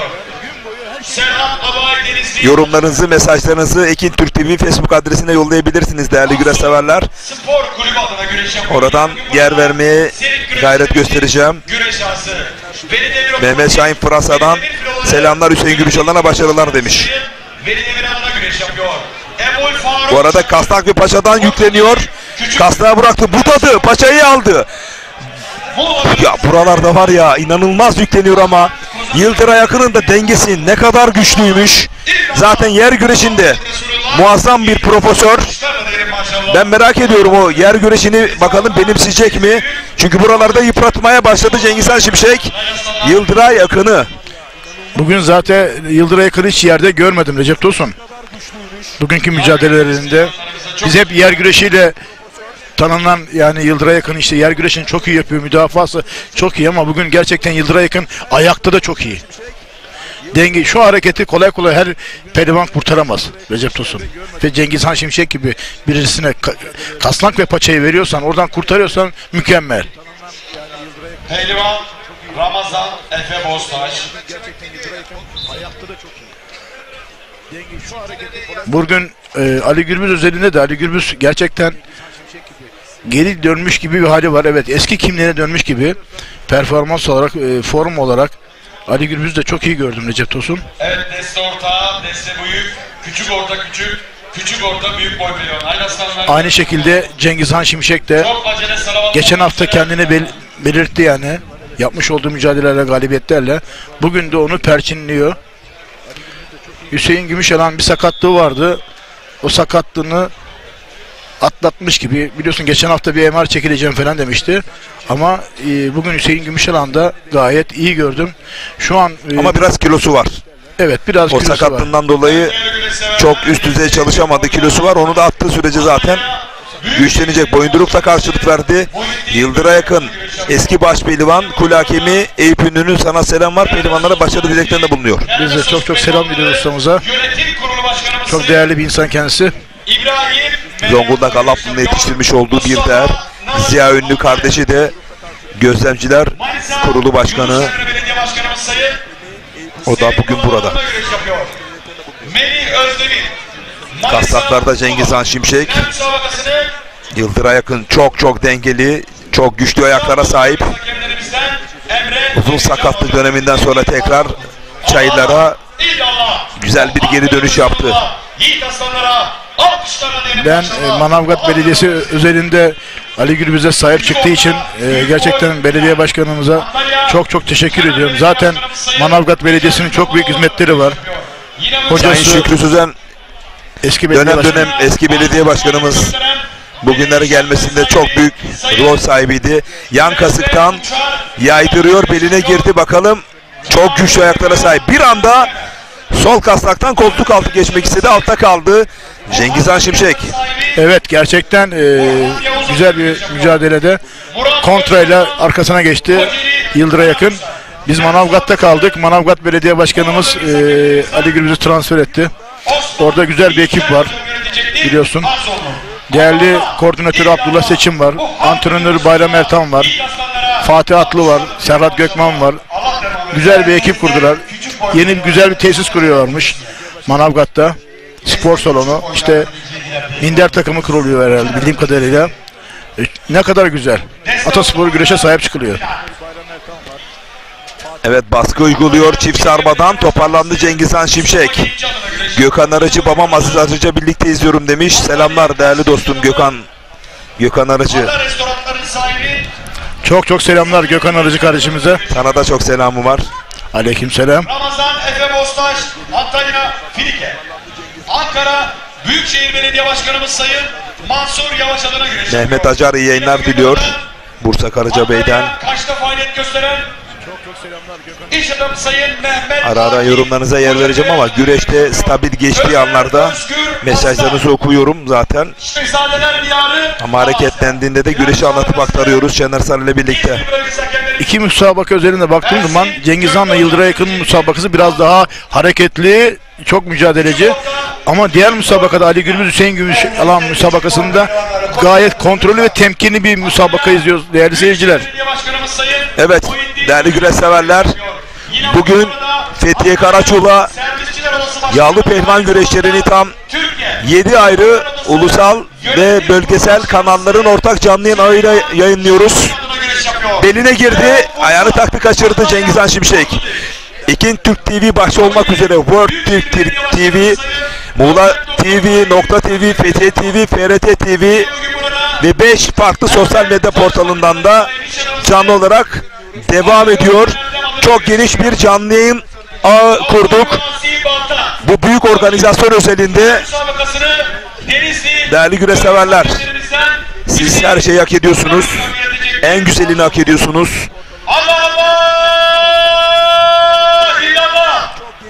Muhammedur Resulullah. Haydi aziz seyircim, geleceğin baş pehlivanlarına finalde alkışlarla diyelim maşallah. Allah derman versin. Evet, deste küçük boyda 3. Kemal Arda Akbaş 3. Yine 3. Halıdere'den değerli büyüğüm İbrahim abim iyi yayınlar diliyor. Selamlar, saygılar yolluyorum değerli büyüğüme. Denizli Merkez Efendi Belediye Başkanı Halıdere Spor Kulübü Başkanımız İbrahim Altuntaş. Kucak dolu sevgiler. Serhan Abay birinci. Yaklaşık İkinci 4-5 ay önce Aksu güzeller güzeli evladını trafik terörüne kurban verdik maalesef. Mekanı cennet olsun. İbrahim abimiz Allah verdi, Allah aldı dedi. Değerli büyüme ve muhterem hanımefendi eşlerine yürekten gönülden başsağlığı diliyorum. Kolay değil evlat acısı. Allah evlatlarıyla sanımasın kimseyi. O bir güreş aşığı, spor sevdalısı, her zaman yanımızda. Gençlerin yanında. İbrahim Altuntaş böyle bir gönlü güzel büyük abimiz. İnşallah fırsatını bulduğumda seni ziyaret edeceğim Halıdere'de. Güvenlik şefimiz Sayın Cengizhan Şimşek Yıldır'a yakın arasındaki müsabaka gerçekten korokor geçiyor. Ali Gürbüz çift kasnağa uzandı. Oradan bir koltuk altı. Hüseyin Gümüşalan'ın sol koltuk altına doğru bir hamle yapıp butlar mı? Hayır, vazgeçti. Lapseki Gayrimenkul Yönetim Kurulu Başkanı Seyhan Arslan, çardak güreşlerin de altın kemerli eski güreş ağamız iyi yayınlar diliyor. Şu anda Çanakkale Lapseki'de Adatepe köyünde bizleri izliyorlarmış İlhan Dilek ile birlikte ve Mehmet Bakır. Selamlar, saygılar ve hürmetler yolluyorum değerli büyüklerime. Kumlucu'dan Sait Öztürk, iyi akşamlar kardeşim demiş, teşekkür ediyorum. Büyük orta pehlivanlarımız, Haydi Aslanlar, Koç Yiğitler çok acele salavatlanmak üzere meydanlar. Hüseyin'e başarılar demiş Mamuş. Gökhan Arıcı Kemer'den Tuncer abimiz iyi yayınlar diliyor. evet Nesle orta boy pehlivanları madalyalarınızı almak. Güreş yavaş yavaş puanlamaya doğru evrildi mi senin öngörün Şener Sar kıymetli? Şu anda Ali Gürbüz'den Hüseyin Gümüşalan'daki müsabaka puanlama gibi gözüküyor ama ben Cengiz Han'la Yıldıray arasında herhangi son saniyeye puanlamaya kadar bir hareket olabilir Recep Tosun. Evet, yani. Altın Değer Kasaplar Karapınar'da köy kahvesini izliyoruz. Hüseyin Koca Yusuf'a başarılar demiş. Evet. Nesle orta boyda madalyası. Yine bir hamlesi söz konusu. Cengizhan Şimşek'in ekranın sağında dış kasnaklara yöneldi. Yıldır'a yakın.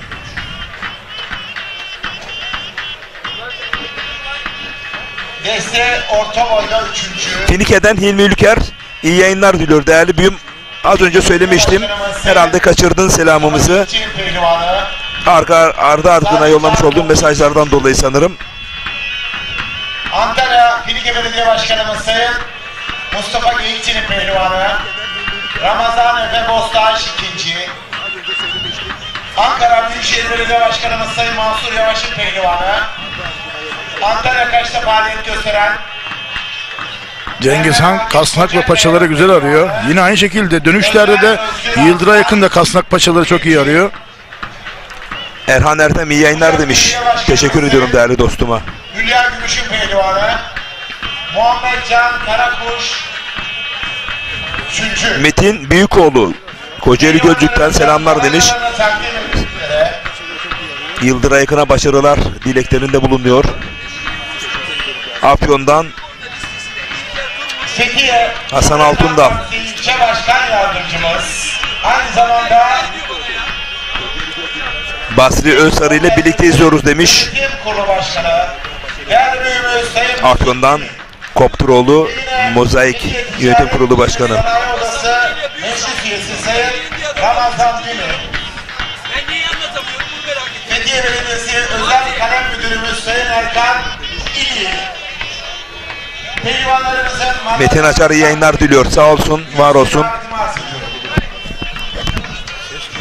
Büyük orta pehlivanımız Alparslan Güçlü. Haydi Aslan her meydanı seni bekler.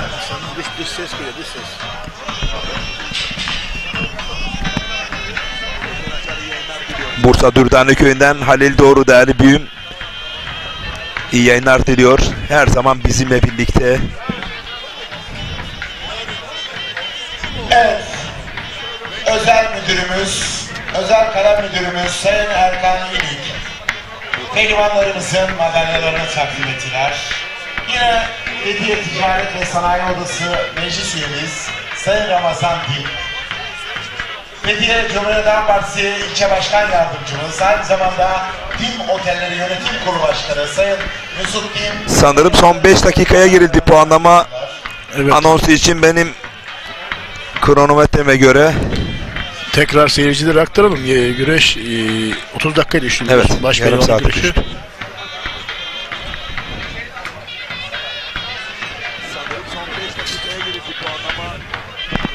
Bunun amacı da yani güreşin hızlanması. Ne kadar güreşe kalite katabiliriz, ne kadar hızlandırabiliriz. Evet, çok güzel bir şekilde bastırdı Yıldıray Akın.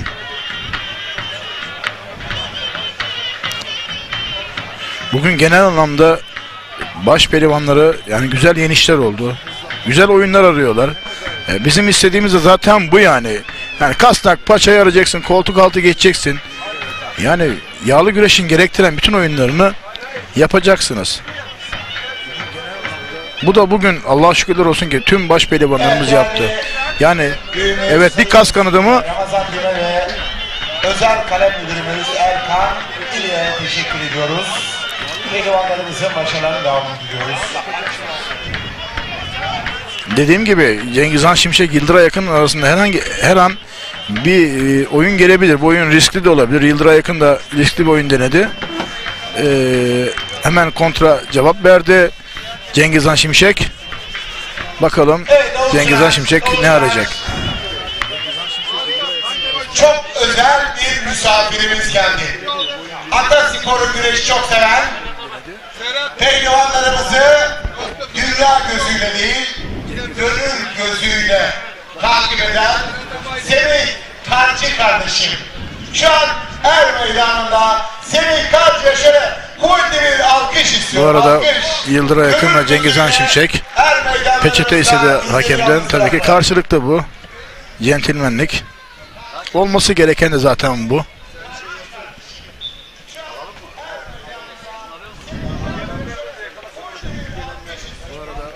Yıldıray Akın ve Cengizhan Şimşek peçete ise de hakemden. Tabii ki karşılıklı bu. Destek büyük boy. Baş pehlivanlarımızın puanlama saati gelmiştir. Evet. Puanlama anonsu geldi. Baş pehlivanlarımızın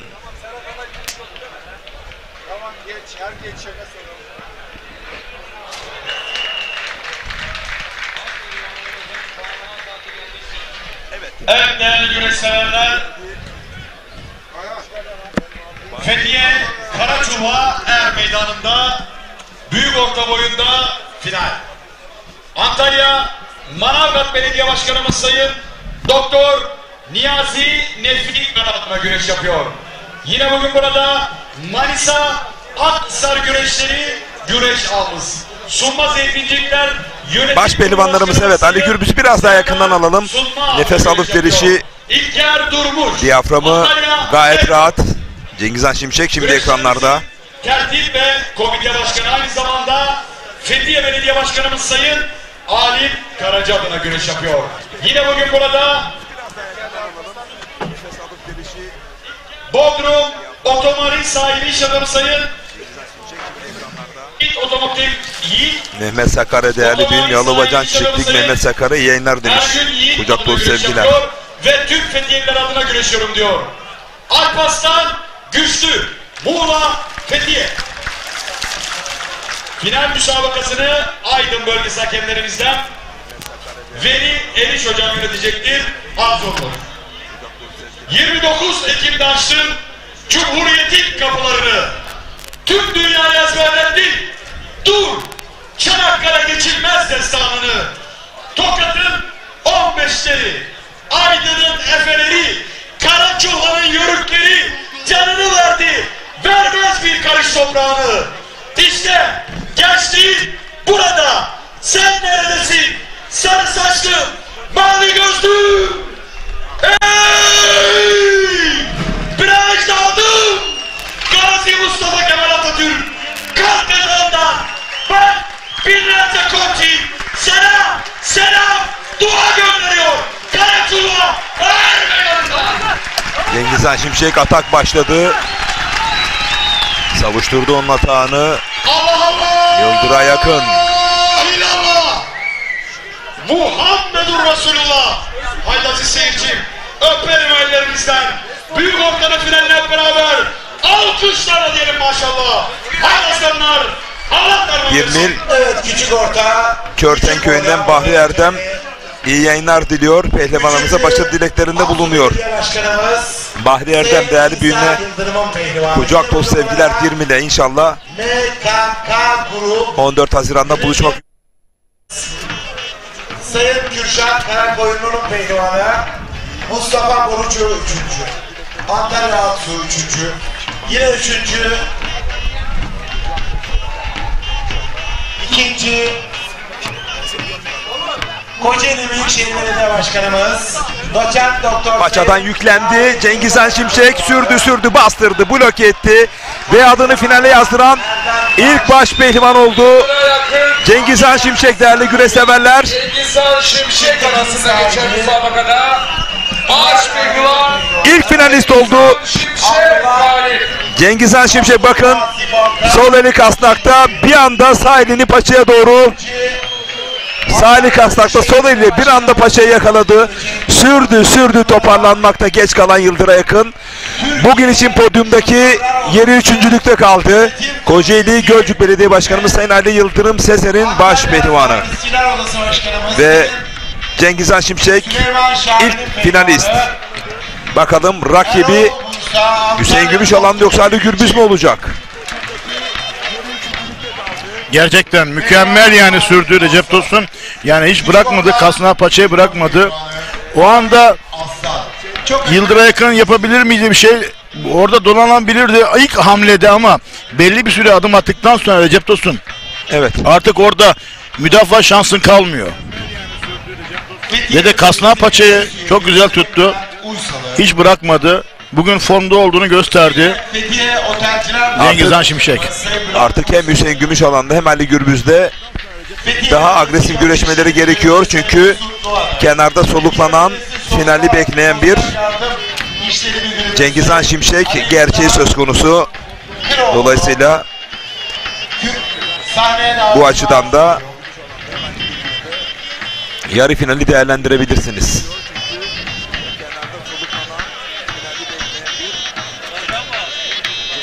Evet, boylarında dereceye giren, madalyalarını almayan 3. ve yine 3. pehlivanlar lütfen kürsünün yanında yerlerinizi alınız.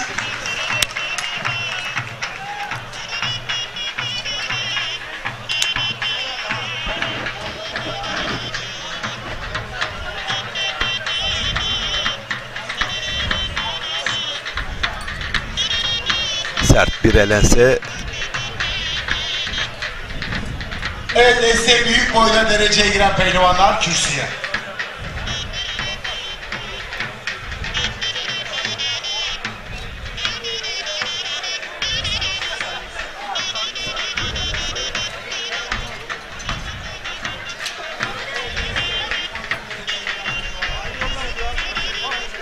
Evet, elense bilmeyerek oldu. Hemen tokalaştılar. Çok centilmen pehlivanlarımız. Ekranı evet daha farklı bir kadrajdan da bir göğüs çaprazı budama, ikisi de işte bu açı çok daha güzel. İkisi de budama ve göğüs çaprazı uzmanı. İki baş pehlivan. Deste büyük boyda madalya seremonisi. Burası Muğla Fethi Karaçulhaer Meydanı. Değerli güreş severler. Baş pehlivanlık yarı final anındayız.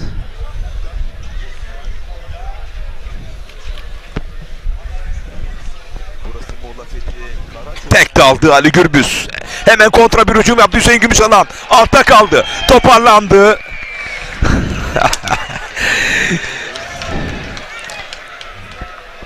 Güzel kaleler görüyoruz Recep Tosun. Yani Sezon başı o kadar canlılar ki, o kadar hırslılar ki, ama sezon sonu kolay değil. En az 50 organizasyonda boy gösteriyorlar. Denizli Belaç Belediye Başkanımız Sayın Sezai Pütü bu pehlivanlarımızı bu kadar uzun soluklu güreştirmek çok çok da sağlıklı olduğu kanaatinde değilim. Ben de 36 yıl güreştim. Bu pehlivanlarımızı yılda şöyle 8-16 CV Enerji Yağlı Güreş Ligi'nde ve klasikleşmiş Çardak gibi, Fevziye gibi, Elmalı gibi uzun soluklu organizasyonlarla da süsleyerek pehlivanlarımızı yılda Büyükşehir Belediye Başkanımız Sayın Muhittin Böcek pehlivan. maksimum 30 minimum 20 organizasyonda güreştirmek sağlıkları açısından çok çok önemli. Antalya kültüründe faaliyet gösteren Diğer yerel ve mahalli güreşler bence daha sembolik ve genç güreşçilerimizin çayırlara kazandırabilme adına projelerin geliştirilmesi noktasında düşüncem benim bu doğrultuda. 36 yıldır bu çayırda ter dökmüş biri olarak. Aksu Spor Kulübü. Çünkü bu yiğitlerimiz o kadar üst düzey çarpışma yaşıyorlar ki şöyle 60'lı yaşlarda artık fiziksel olarak inanılmaz hızlı bir çöküş içerisine giriyorlar. Engellenemez, önlenemez bir erozyona uğruyorlar.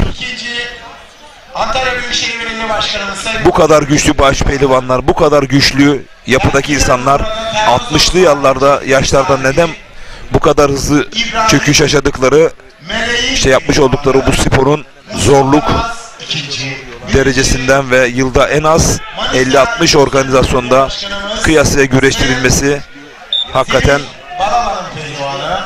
Yine bu çok ama çok düşündürücü. Demir Metaller'in sahibi Bunu iyi planlamak gerekiyor. Bahçecik Yılda 500 güreş olsun. Gençlerimiz, çocuklarımız, yıldızlarımız güreşsin ama bu baş pehlivanlarımız takdim etmek üzere.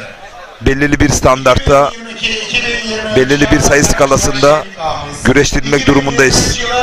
Sahil Karaçuha Yağlı Pehlivan Güreşi. Evet yani CV Enerji Güreş Ligi yani bir Şampiyonlar Ligi gibi düşünelim Recep Tosun, hani futbolda olduğu gibi yani bir marka oldu. Dediklerine katılıyorum yani. Diğer güreşlerde tabii ki daha çok gençlere ağırlıklı olması tabii ki temennimiz.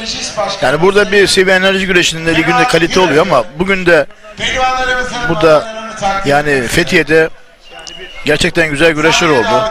Bu güreşin de ben düşünüyorum yani, diyorum ki bu güreş de artık CV Enerji Güreş Ligi'ne girmeli diyorum. Bir budama kaçırdı. Hemen karşı hücum Ali Gürbüz'den. Karşılıklı bir Hüseyin Gümüş olan bir Ali Gümüş. Ali Gürbüz. Evet. Kesinlikle katılıyorum yani artık yani pehlivanlarımız, baş pehlivanlarımız gerçekten yani çok çetin maçlar yapıyorlar. Tabii onların sağlıkları çok önemli. Yani her şey para değil Recep Tosun. Yani kazanç değil. Sağlık da çok önemli. Hakan Ateş, annemle birlikte izliyorum abi demiş. Selamlar, saygılar, hürmetler. Evet, yavaş yavaş pehlivanlarımızın sabırları tükendi. Karşılıklı ataklar söz konusu. Benim düşüncem çok uzun sürmez. Birazdan iki tarafta çözülme yaşayabilir. Cengiz Han Şimşek şu anda soluklandı ve pür dikkat izliyor bu finaldeki karşılaşacağı muhtemel rakiplerinden ikisini de. Aslında ikisi de Ali Gürbüz olsun, Hüseyin Gümüşalan olsun. Yani benzer oyunları yapıyorlar. Yani yukarıdan budama oyunlarını güzel yapıyorlar. Tırpanlar, evet, karşılıklı hata yapan burada diz çöken tabii ki puanı verir Recep Tosun. Evet. Yalnız ben Hüseyin Gümüşalan'ı şöyle beğendim. Daha çok hazır olmamasına rağmen kilosu da var ama yine pehlivanlık karakterini ortaya koyması. Eğer bu kiloyu da verdiğinde, en az bir 4-5 kilo daha verdiğinde kondisyonunu ve adele yapısını müsabık hale getirdiğinde yine Kırkpınar'ın mutlak favorisi, altın kemer favorisi olarak Sarıyer Meydanı'nda çayıra çıkabilir. Başaltı pehlivanları. Ali Gürbüz yalnız soldan budayabilecek alan arıyor. Ramazan Çınar. Ramazan Çınar, Çayır hakemi. Dirimelli, benim bir eski rakibim, abimiz. Çok acayip. O da iyi pehlivandı. Hakemliği de gayet güzel. Soldan budayabilecek alan arıyor. Ramazan Çınar. Ben bu yarı finalde 11 numaralı hakemin görev almasını isterdim, arzu ederdim. Küçük orta büyük boyda madalya seremonisi 3. Karamürsel Belediye Başkanımız Sayın Evet, Dirmil güreşleri 14 Temmuz'da. Beline girdi, bir an başaradı. Sinan Yıldız 3. Hemen boşalttı beli Ali Gürbüz yan başı görünce. Hüseyin Gümüşoğlan ve Erhan Erdem, Dirmil güreşleri 14 Temmuz'da. Evet, teşekkür ediyorum. 14 Haziran diyebildim. Bugün ben de çok yoruldum hakikaten. Hepinizden özür diliyorum. Bugün çok hatalar yaptım. Eylül 2024 tarihinde Eminim ki siz değerli güreş severlerimizin sağduyusu Türk'ün ilk Ermeni benim bu hatalarımı bu yıl Allah'ın izniyle silecektir. Milli Enerji Türkiye Yağlı Güreş Ligi Saat 9 oldu ve seyircilerimiz hala güreşleri takip ediyor. Ataspor'un ne kadar çok sevildiği buradan belli oluyor. Recep Tosun Elmalı Belediye Başkanımız Sayın Halil Öztürk adına güreşiyor. Dış kasnaklarda Ali Gürbüz kasnağa gömüldü. Bir koltuk altı mı? Evet, denedi. Uzak kaldı. Kocaeli Bakalım bir kez daha deneyecek mi? Sayın Bu kez sağdan deneyecek. Soldan denedi, olmadı. Belediye Başkanlığı'nın pehlivanı Bu kez Murat Özkaplan 1. orayı da kapattı şimdi Hüseyin Gümüşalan. Paçaya hamlesi vardı, yine kapattı. Hemen Belediye Başkanımız Sayın Necati Topaloğlu pehlivanı. Yine enseden baskı uyguluyor. İş adamı Sayın Kasnağını da kurtarınca Ali Gürbüz'ün ikinci hamlesi de Şefik'in pehlivanı. boşa çıktı, savuşturdu. yalnız Ali Gürbüz'ü biraz daha iyi görüyorum, diri görüyorum şu anda Recep Tosun. Bir yorulma söz konusu Hüseyin Gümüşalan'da. Sol eli kasnakta. Sayın Sadık Bağ. Hüseyin Gümüşalan'ın Ölüdeniz Mahalle sol koltuk altını boşalttığını görüyor ama acaba ne zaman oraya hamle yapacak, saklıyor mu, görmezden mi geliyor, yoksa mental olarak soğuk savaş içerisindeler mi? Taktikler bu doğrultuda çok çok önemli. Ali Gürbüz gibi üst düzey bir baş pehlivan mutlaka BCD Kocaeli planları vardır. Belediye Başkanımız Bu dakikalarda Hüseyin Gümüşalan kondisyon açığı öne çıktığını söyleyebilirim. Geri geri hamleleri, Hüseyin bir ithar Sarkoğlu, anonsu gelebilir Hüseyin Gölcük Gümüşalan özelinde. Ankara Büyükşehir Belediye Başkanımız Sayın Mansur Yavaş adına Hava sıcaklığı 21 santigrat dereceye kadar düştü. Gün başında 29 derece hava sıcaklığı, oldukça Mehmet Akif Kocakaya soğudu. Mehmet Kırat Amasya Veda final müsabakasını Denizli bölgesi hakemlerimizden Yusuf Algar yönetecektir. Burası yarı yayla oluyor Recep Tosun. Karaçulha yaylası oluyor. Dağların arasında tabii iklim olarak. Akşamları soğuk oluyor, gündüzleri sıcak oluyor iklim dolayısıyla. Finale kalan Cengiz Han Şimşek ilk finalist olarak bekliyor, soluklanıyor. Önümüzdeki hafta CV Enerji Yağlı Güreş Ligi'nin mutlak favorisi olarak çayıra çıkmak için buradaki baş pehlivanlığa göz dikmiş durumda. Manavgat öncesi dün akşamki Odri Meydan özel programda bunun altını çizdik. CV Enerji Yağlı Güreş Ligi'nde söz sahibi olabilmek istiyorsanız bu organizasyonlar büyük bir şans. Öyle etap etap güreş seçenlerin hüsrana uğradığını hep şahitlik ettik. Ama güreş üstüne güreş koyan pehlivanlarımız hep başarıdan başarıya koşmuştur. Bu tür organizasyonlar sizi CV Enerji Yağlı Güreş Ligi'ne taşır. CV Enerji Yağlı Güreş Ligi'ndeki performansınız ve başarınız da Kırkpınar'a sirayet eder. Dolayısıyla sahada kalan kazanır cümlesi gerçek. Biga'dan Cahit Öz iyi yayınlar demiş.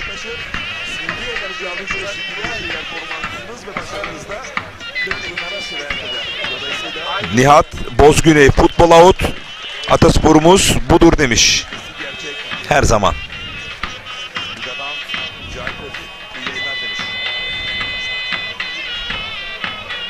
Kule devriniz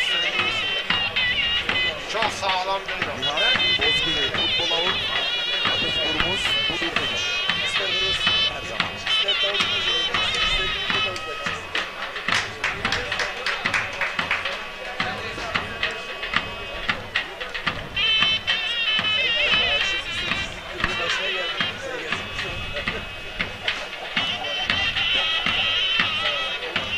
Ali Gürbüz'ün baskısı devam ediyor.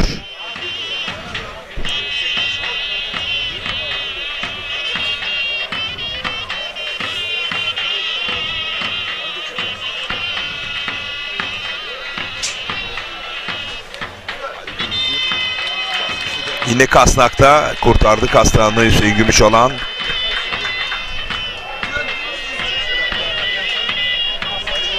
Ancak bayağı geri adımladı. Evet davulcular, değerli güreş severler, bugün gerçekten Fethiye Belediye'mizin tüm birimleri canla, başla bu güreşlerin olması için, yapılması için başından sonuna kadar özveri gösterdiler. Bu anlamda Fethiye Belediye Başkanımız Recep Tosun şu anda dünyadan izleniyoruz. Amerika'dan bile selamlar var. Dünyanın çeşitli ülkelerinden bile yayınımız şu anda izleniyor. Söylemiş olduğum gibi 7 ulusal ve yerel kanallarda canlı yayın olarak canlı yayın ağımızı geniş tuttuk. Muğla TV Kanal 58, World Türk TV, Ekin Türk TV, Nokta TV, Fethiye TV, FRT TV olmak üzere ve 5 adette sosyal medya portalından canlı olarak yayınlıyoruz. CV Enerji Yağlı Güreş Ligi'ndeki canlı yayın anlayışını Fethiye Karaçulla Er Meydanı'nda da bunu başardık. Kültür Sosyal İşler Müdürlüğü. Hamdolsun Rabbime. Tabii ki bu imkanı sağlayan Sayın Halim Karaca, Fethiye Belediye Başkanımızın telkinleri ve direktifleri doğrultusunda ulaşamadığımız bir güreş sever olmasın. Düsturuyla bizleri görevlendirdi ve biz de birçok ulusal bazda, yerel bazda yayın yapan kanallarla geniş canlı yayın ağını, yelpazesini genişlettik.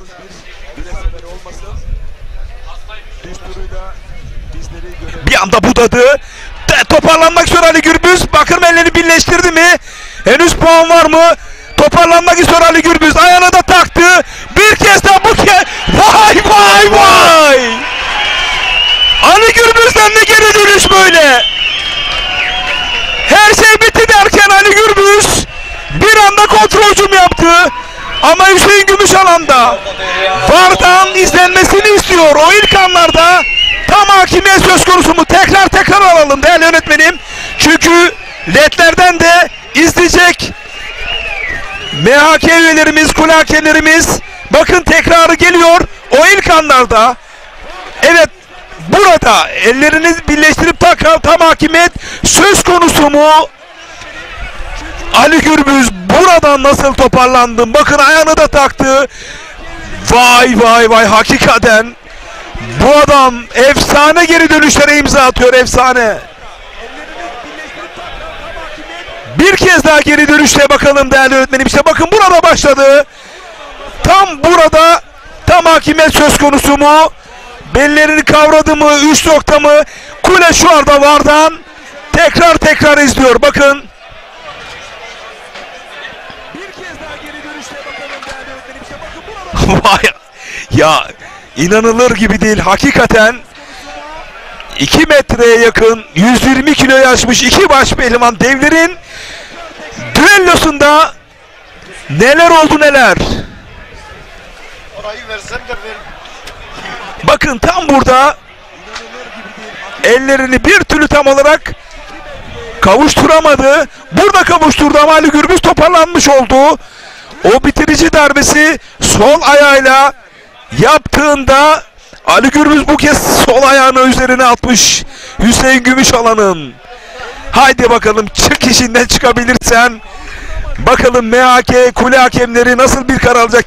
Tekrar ekranlara getirin değerli yönetmenim. Şu anda herkes bu kararı merakla bekliyor. Bakalım nasıl bir anons çıkacak. Bakalım. Kıymetli konuklar, gördünüz müsabakayı. Öncelikle her iki pehlivanımıza şöyle kuvvetli bir alkış istiyorum. Evet, moral alkışına ihtiyaçları var. Baş pehlivan Ali Gürbüz, rakibi Hüseyin Gümüşalan'a galip. Evet, Ali Gürbüz megastar o son anlarda yapmış olduğu Geri dönüşle bakın tam burada. İki ayağına tırpan bulmasına rağmen sol ayağını havada yetiştirmiş adeta. Megastar Ali Gürbüz finalde Cengiz Han Şimşek'in rakibi oldu değerli güreş severler. Tekrar alalım değerli yönetmenim lütfen. Hakikaten son anları adeta nefesleri kesti. Güreşler Federasyonumuzun Bence bu yılın geri dönüşteki en özel kapışmalarından biri. Eğer bir ödül verilecekse geri dönüşler özelinde bu karşılaşmada Megastar Ali Gürbüz'e verilmeli. İki kez dönüş yaptı, hatta bir kez de değil. olduğuna karar vermişlerdir. Ama Hüseyin Gümüşalan sana da helal olsun. Megastar baş pehlivanı bu kadar sezon başında zor duruma düşüren bir pehlivan daha çıkmazdı herhalde. Ama işte o daha tam anlamıyla formda olmaması, kilolu olması, o son anlarda kırılmada biraz daha yavaş kaldı. Ama cesaretinle, özgüveninle, mücadeleci karakterinle gönüllerdeki yerini aldın Hüseyin Gümüşalan. Recep Tosun, burada Merkez Hakem Kurulu üyelerimiz var. Kule hakemimiz var. Tabi burada VAR sistemi var. Bu VAR sisteminde inceleniyor. Değerli kule hakemlerimiz var. Bunların almış olduğu ortak bir karar tabii ki bu.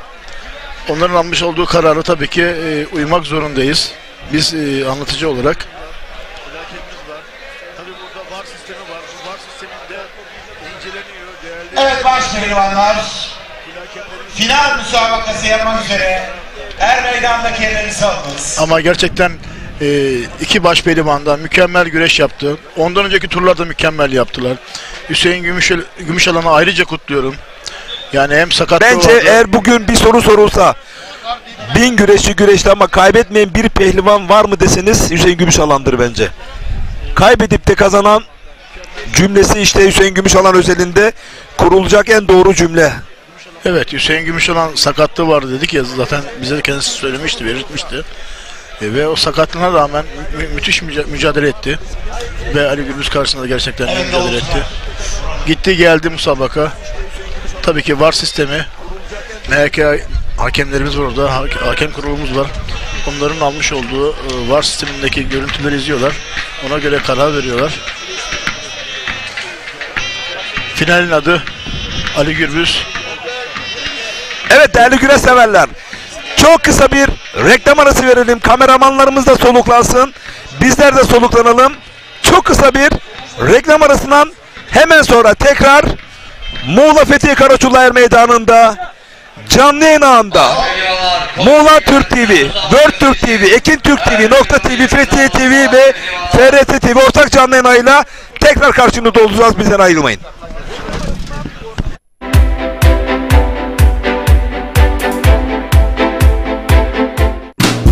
Bereketli tarlalardan lezzetli sofralara, bir yağ ayçiçek yağı ve Birma margarin. Türkiye'nin en büyük ayçiçek yağı üreticisi Trakya Birlik'ten. Kubo'yu bilir misiniz? Ne dedi ki bu? Dedim Kubo. Ne ki bu Kubo? Boya bu Kubo. Nasıl bu Kubo? Kubo bu moda. İyi mi Kubo? Dokun Kubo. Ne yapar Kubo? Yeniler Kubo. Bu da mı Kubo? Bu da bir Kubo. Bu da mı Kubo? Bu da Kubo. Yeni mi Kubo? Yo, 16 yıldır milyonlarca duvarda. Yıllardır her tarza uygun zengin renk seçenekleriyle milyonların tercihi Kubo. Boya bu Kubo.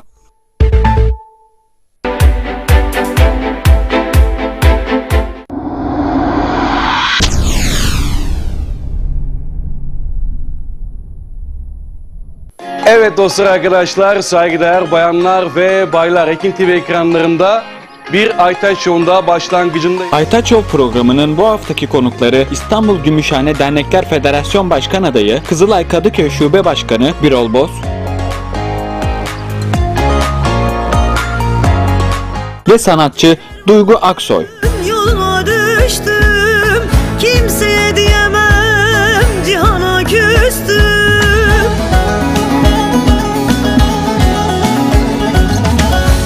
Aytaç Show programı her pazartesi saat 22'de Ekin Türk TV'de sizlerle.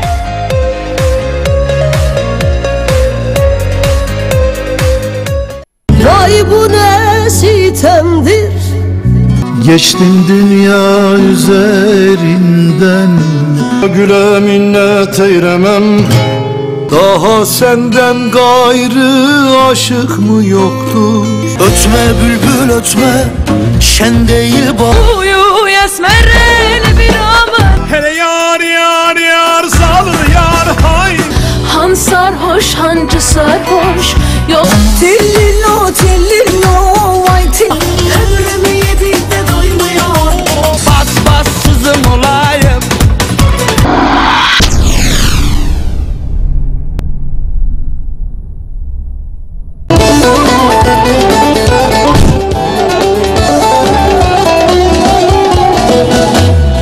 Efendim herkese hayırlı cumalar, herkese hayırlı akşamlar. Dadavi Show programının bu haftaki konukları İsmet Gümüş,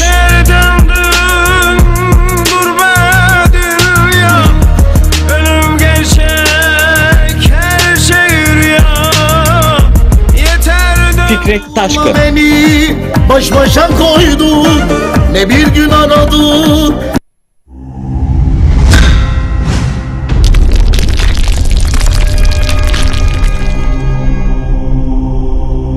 Bizi izlemeye devam edin.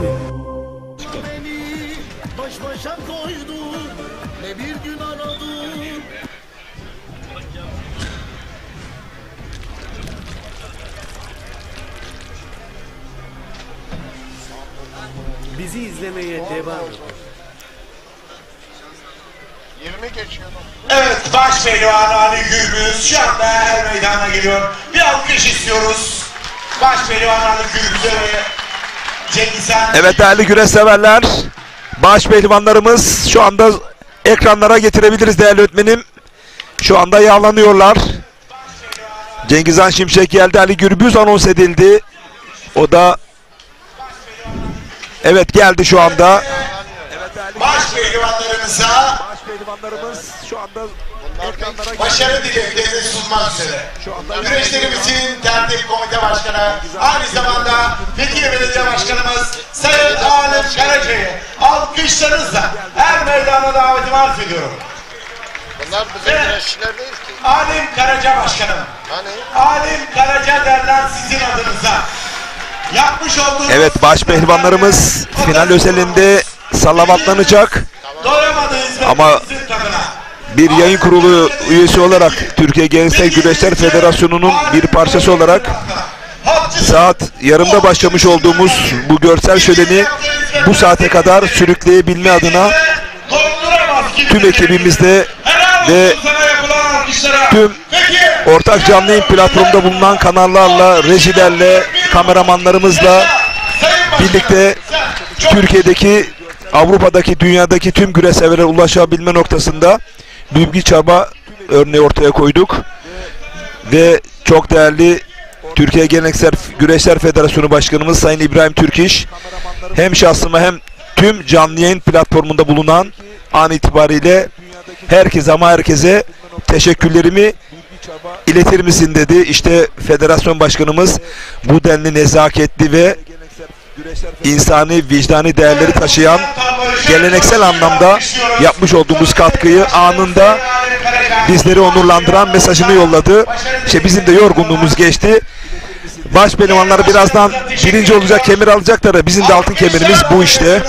Teşekkür ediyorum değerli büyüğüm Federasyon Başkanımız, kurum üst amirimiz Sayın İbrahim Türkiş'e. Değerli güreşlerler, tabii ki değerli Federasyon Kurulu yönetimimize. Evet, sözü biz Cazgır Eminger'e bırakıyoruz. Karaçulha Er Meydanı'nda baş pehlivanlığın finaline. Bir moral alkış yapalım şöyle. Pehlivanlarımıza kocaman bir alkış yapalım.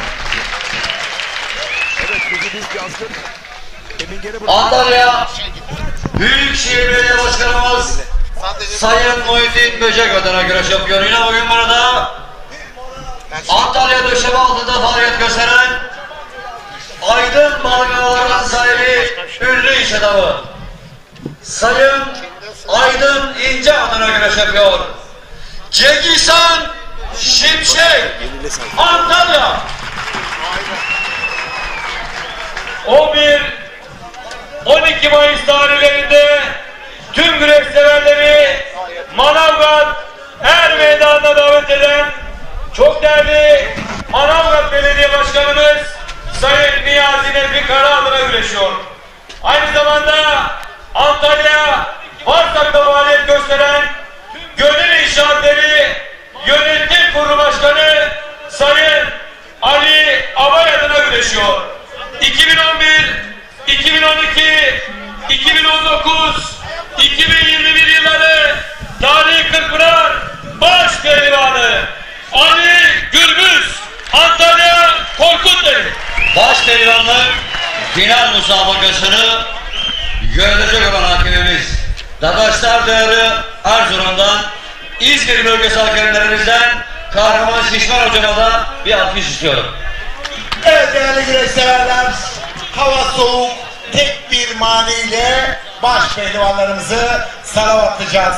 Kıymetli basın mensuplarım, şöyle bir müsaade edin. 300 minareden ezan sesleri midir gelen? 40 davulun sesi midir? Yoksa koca Yusuf mudur gelen? Fethiye Karaçular meydanı kaynıyor. Antalyalı Recep Gürbüz müdür gelen? Hey! Bir Ramazan Çatal! Duyuyor musun? Karaçular Er Meydanı'nda kıran kırana güreşler var. Duymuyor musun? Saygılarımı sunuyorum. Allah Allah, illallah, Muhammedur Resulullah, baş pehlivanlarımıza şöyle ellerimiz fantasyasına, elleri hazırlayalım. Alkışlar diyelim maşallah. Hay aslanlar, Allah derman versin. Evet, Allah derman versin diyoruz biz de. Bugün son kez Allah Allah nidaları yükseldi. Değerli güreş severler, Fethiye Karaçulha Er Meydanı'nda Ali Gürbüz mü, Cengiz Han Şimşek mi? Cengiz Han Şimşek mi, Ali Gürbüz mü? Kim nasıl kazanır, kim nasıl kaybeder? Yorumlarınızı, mesajlarınızı Ekin Türk TV sosyal medya portalına ve diğer tüm canlı yayın platformunda bulunan kanallarımızın sosyal medya adreslerine yollayın. Bizler de yer verelim. Eski milli takım baş antrenörümüz güreşte Yakup Topukuz hocam, Ali ile Hüseyin'i Gümüşova'nın maçını izledim. Gümüşova'nın hakemlerin kararına saygı duyuyorum. Bir anda ellerini birleştiriyor. Bana göre puan lütfen rica ediyorum sende kalsın demiş. Ama bende kalmadı. Yayını anlık okuduğum için bir mahremiyeti de ortaya dökmüş oldu. Bugün sakarlığım üzerimde, dilimin sürtmesi, yanlış isimler söylemem ve nihayetinde Yakup hocam umarım bana kızmamışsındır. Senin görüşüne saygı duyuyorum ama katılmadığımı dile getirmek isterim. Eminim ki %50 katılan olur, %50 katılmayan olur ama önemli değil, önemli olan kazanan Türk güreşinin olması. Yakup hocam, sen birçok şampiyonlar yetiştirdin. Birçok kez son saniyede verdiğimiz puanlarla kaybettik, aldığımız puanlarla kazandık. Bunlar güreşi içerisinde zaten var. Ama senin o engin tecrübenle ve tarafsız, objektif yaklaşımınla yapmış olduğum bir yorum bu. Saygı duyuyorum ama ben şahsen katılmıyorum. Katılanlar mutlaka vardır. Ki Hüseyin Gümüşalan hem benim Karamüseli hemşerim hem de çok sevdiğim bir kardeşim. Kilosu biraz fazla. Kondisyon sıkıntısını da hissettirdi zaten. Eğer biraz iyi olsaydı mutlaka ellerini birleştirip Ali'yi net bir şekilde bastırıp puan alabilirdi. Ama Ali Gürbüz'ün de o kırılma eşikteki o geri dönüşleri bence genç kuşaklara ilham kaynağı olmak adına çok özel görüntülerdi. Kaybedenin olmadığı bir karşılaşmayı anlatıp aktardık. Ben bu yönde değerlendiriyorum değerli büyüğüm Yakup Topuz hocam.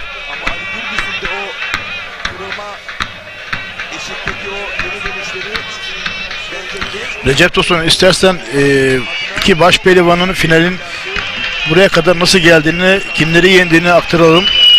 Ali Gürbüz ilk turda Ali İhsan Batmaz'ı yendi. İkinci turda Serkan Sertürk'ü yendi. Üçüncü turda Süleyman Başer. Dördüncü turda Ali Yanatma. Beşinci turda Mustafa Batu. Altıncı turda Hüseyin Gümüşalan. Cengizhan Şimşek Güngör Ekin'i yendi. Recep Çakır'ı yendi. Yusufcan Zeybek tur atladı. Serdar Yıldırım'ı yendi. Yarı finalde Yıldıray Akın'ı yenerek finale geldi.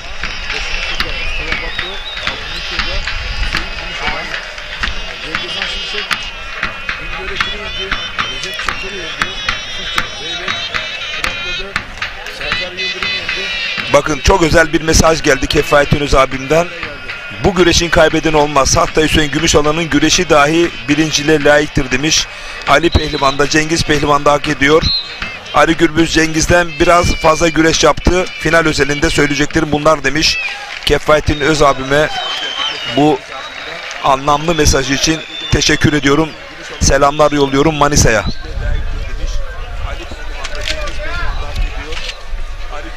İsmail Yılmaz hocam, benim şahsi kanaatimde puanın olmadığı noktasında ve kararın doğru olduğunu belirtiyor İsmail Yılmaz hocam. İsmail Yılmaz hocam eski bir pehlivan ve benim de değerli rakiplerimden biriydi. Onun aslında bu tür durumlarda ortada kaldığını çok iyi bilirim ama ne kadar inanarak yazdığını da şu anda daha iyi anladım. İsmail Yılmaz hocam emin olmasa, inanmasa asla bu toplara girmez. Teşekkür ediyorum değerli hocam. Yorumun kıymetli. Onun aslında bu tür durumlarda ortada kaldığını çok iyi bilirim ama ne kadar inanarak yazdığını da şu anda daha iyi anladım. İsmail Yılmaz hocam emin olmasa, inanmasa asla bu toplara girmez. Teşekkür ediyorum değerli hocam. Yorumun kıymetli.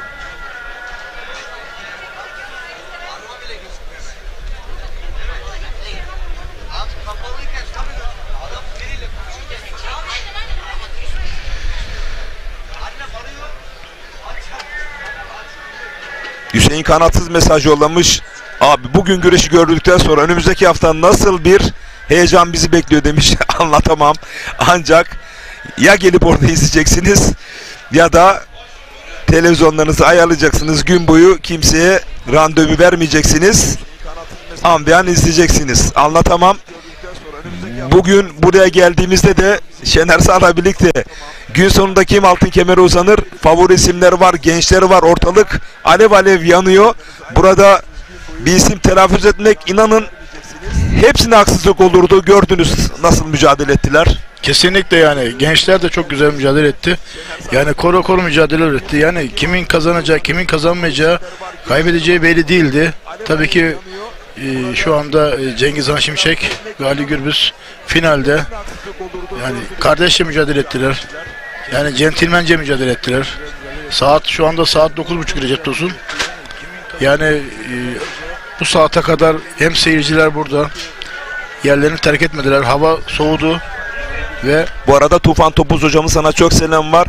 Bu yiğitlerimiz kolay yetişmiyor. Kıymetini bilelim. Bunların yapmış olduğu mücadeleler destansı demiş değerli eski MHK başkanımız. Kesinlikle Tufan Topuz. Tufan abiye çok selamlar. Değerli bir ustamız. Doğru söyledi yani. Ali Gürbüz ile Cengizhan Şimşek güreşinde paça kasnaklar kimde olursa o kazanır demiş. İzmir'den Fettah Kuzu ailesi olarak İzmir Kemalpaşa Ulucak'tan izliyoruz demiş. Türkiye'nin dört bir yanından mesajlar geliyor ama inanın hepsine yer vermem çok zor. Erol Eren değerli büyüğüm iyi yayınlar demiş. Çok güzel güreş anlatıyorsunuz. İyi ki varsınız. Sen iyi ki varsın. Kimse yokken sen vardın. Bu sahalarda çok emek verdin Erol Eren ustam. Senin vermiş olduğun emeğin %1'ini bile daha biz veremedik. Burada Mehmet Öztürk ustamıza da kucak dolusu selam gönderelim kendisi. Evet. Kimse yokken sen vardın.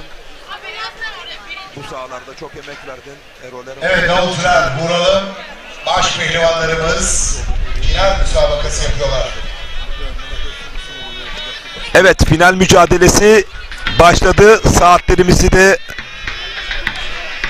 kurduk. Şimdi güreşe çok büyük bir ilgi var aşağıdan. Mantar gibi gençlerimiz filizleniyorlar. Fidan gibi Şener Sar bir bakıma bakıldığında geriye dönüşte 20-30 yıl önce güreşler 1 saat ama o zaman pehlivanlarımız 15-20 ile sınırlıydı, baş pehlivanlarımız. Evet, kesinlikle. Sayı olarak da 250 falandı. Şimdi ben güreş adına, güreşin selameti adına, daha çok oyunların olması adına, sürenin uzun olması taraftarıyım ama şu ana bakıldığında, bu sayılara bakıldığında yarım saate düşürülmenin de isabetli bir karar olduğunda yavaş yavaş kendime içime sindirmeye başladım, açık söyleyeyim.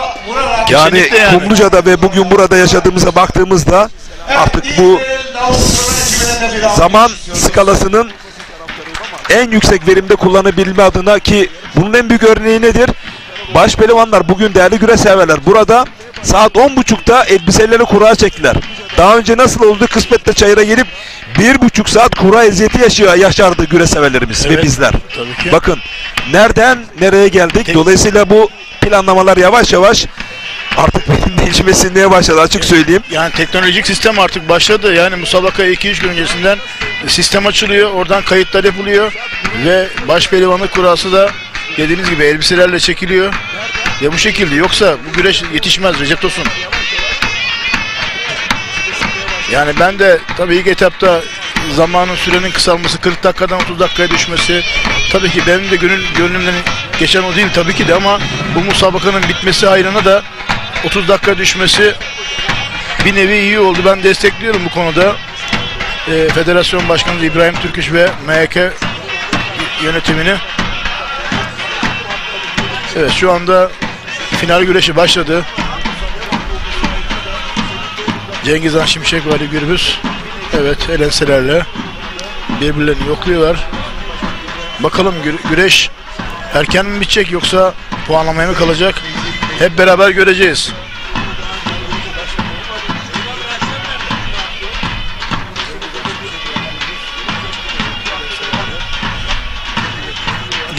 Gerek MHK kurulu başkanı, MHK yönetimi ve burada görev yapan hakemler gerçekten hepsi birbirinden değerli. Artı burada bir VAR sistemi var. 3 noktadan görüntü alıyor ve onların almış olduğu kararlarla karar veriliyor değerli seyirciler. Bunu bir kez daha aktaralım.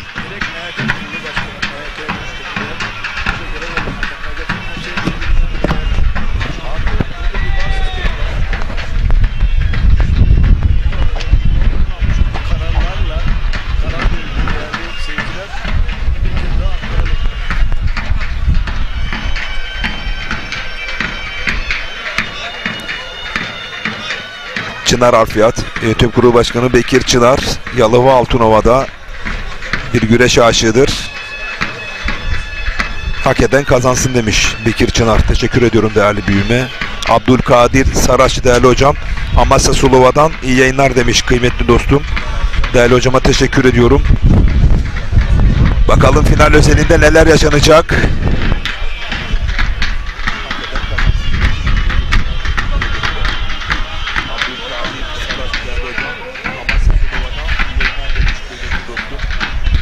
Aynı anda diğer boylarında finalleri, başaltı finali bitti. Sanırım şu anda büyük orta finali var. Evet, şu anda evet büyük orta finali var. Alparslan Güçlü, İlker Durmuş. O da puanlama güreşinde. Recep Tosun.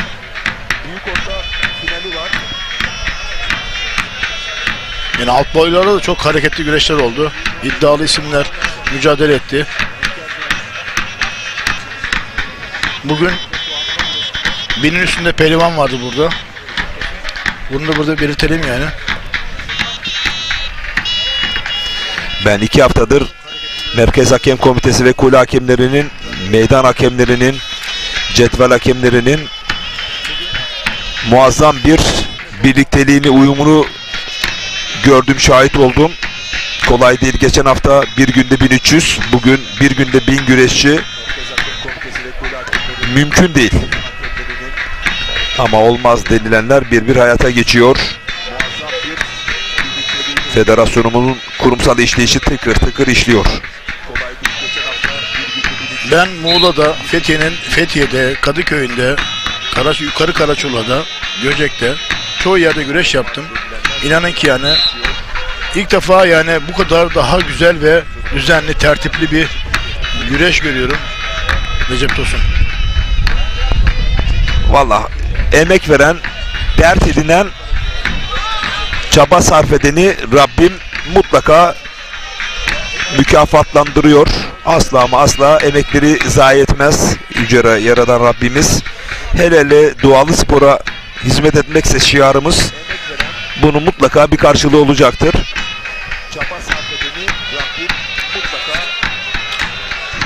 Organizasyonu tertip etmek için var olanlar değil, organizasyonun hafızalarda yer alabilmesi noktasında bir tuğla üstüne tuğla koyanların emeği mutlaka bir şekilde kalplere yazılır.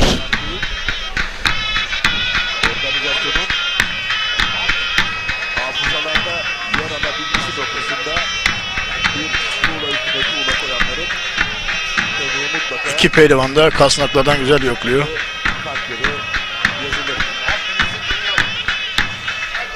Burada iki farklı stil var. Ali Gürbüz yapacak yukarıdan budamalarla, göğüs çaprazıyla. Cengiz Han Şimşek ise kasnak ve paçayı alıp sürmesi.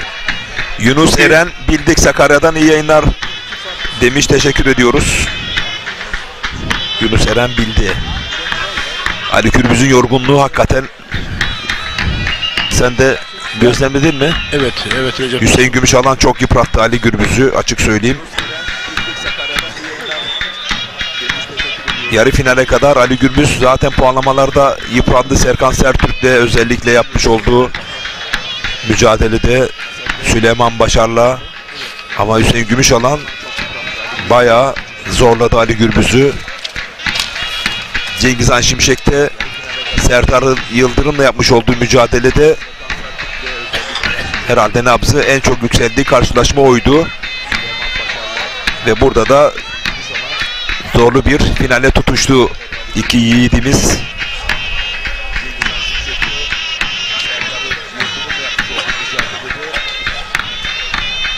Yorumlarınızı, mesajlarınızı Ekin Türk TV sosyal medya portalına yollayabilirsiniz. Ve aynı zamanda Muğla Türk TV, Kanal 58, Bird Türk, .tv, Fethi TV, FRT TV ve aynı zamanda 5 sosyal medya portalı olan Güreşin Hakkını Verenler, Er Meydanı, Yağlı Güreş Pehlivanları, Er Meydanı Yiğitleri, Yağlı Güreş Şampiyonlar Ligi ve Pehlivan TV'ye mesajlarınızı da yollayabilirsiniz. Bugün 7 ulusal ve yerel bazda kanallarda ve 6 farklı sosyal medya portalında Fethiye Karaçola güreşlerini tüm güreş severlere ulaştırma noktasında çok büyük çaba ve gayret sarf ettik. Umarız bunu başarmışızdır. Takdir sizlerin, değerli güreş severlerimiz. Eski başpehlivan Davut Aslan iyi yayınlar diliyor. Selamları var. Bize kucak dolusu selamlar diliyoruz Davut Aslan ustamıza. O da Mustafa Arslan'ın muhterem babası ve Türkiye Gençler Güreşler Federasyonu Yönetim Kurulu üyemiz Alparslan Arslan'ın da babası.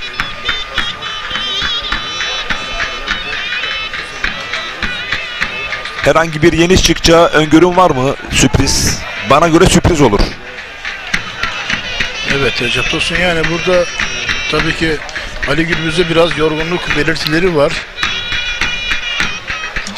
Cengiz Han Şimşek de riske girmiyor. Acaba diyorum puanlamayı mı bekliyor? Artık buraya kadar geldik de bundan sonra bir hata yapmayalım düşüncesinde olabilirler başpehlivanlar. Puanlamada bir Ali Gürbüz'den tekrar bir geri dönüş bekliyor musun? Yoksa Cengiz Han Şimşek tutundu kopartan bir başmana tek daldı. Her an bir baskı uyguladı, bastırdı. Ali Gürbüz'de bir oyun, künde kılçık pozisyonunda değerli güreş severler. Ali Gürbüz mü, Cengiz Han Şimşek mi derken Ali Gürbüz'den bir geri dönüş daha aynı gün içerisinde. Yarı finalde Hüseyin Gümüşalan'a, finalde de Cengiz Han Şimşek'e müthiş bir geri dönüş. Megastar Ali Gürbüz'den bakın. Oysaki avantajı yakalayan Cengiz Han Şimşek'ti. Bir anda daldı, bastırdı, beline girdi. Karar verdi. Künde atmaya doğru yöneldi.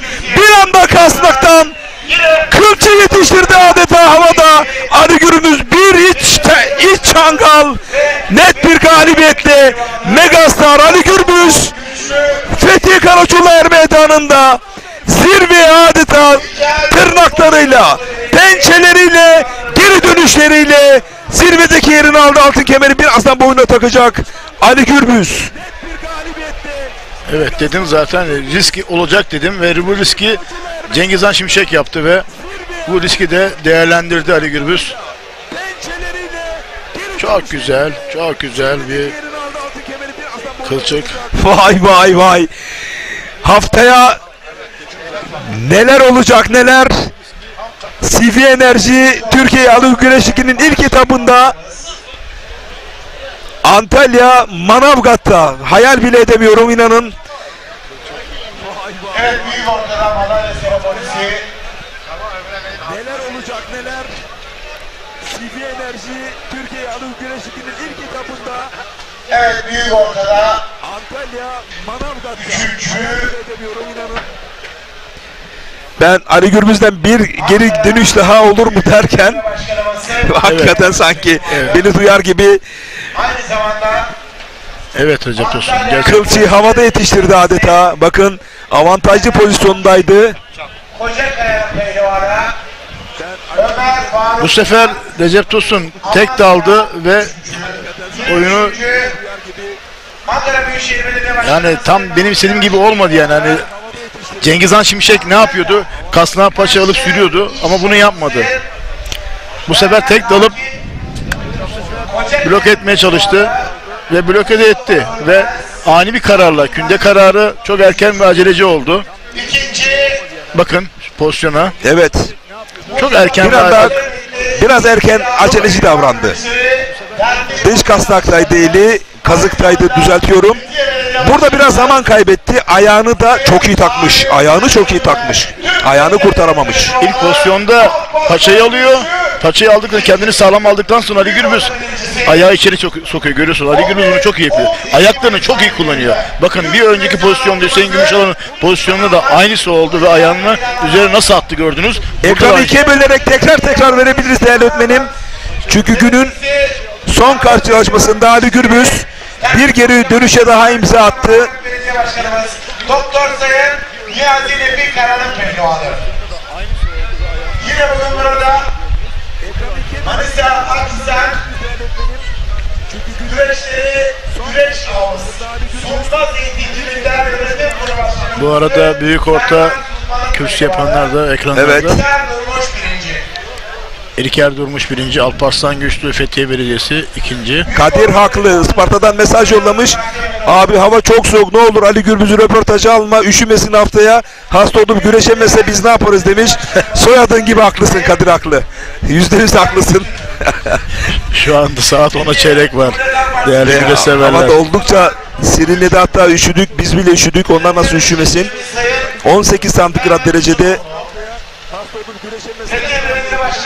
Bugün gerçekten müthiş güreşler oldu. Antalya Döşeme Altı Aya İmlak'tan Ömer Aya ve Hüseyin Korkmaz. Bugün çok güzel güreşler oldu abi. Çok güzel de yayın oldu. Biz güreşe doyduk abi demiş. Daha durun, daha sezon yeni başladı. İnşallah haftaya çok değerli büyüğüm Ahmet Taşçı Ustam izliyoruz. Sayın Başkanımızla beraber demiş. İsmail Yıldırım'a, Pehlivan Belediye Başkanıma kucak dolu sevgiler yolluyorum. İnşallah en kısa sürede ziyaretine geleceğim. Hayırlı olsuna, Allah nasip ederse. Biz de ustamıza, Ahmet Taşçı ustamıza selamlarımızı gönderiyoruz. Yine İsmail Yıldırım Başkanımıza da aynı şekilde kucak dolusu selamlar.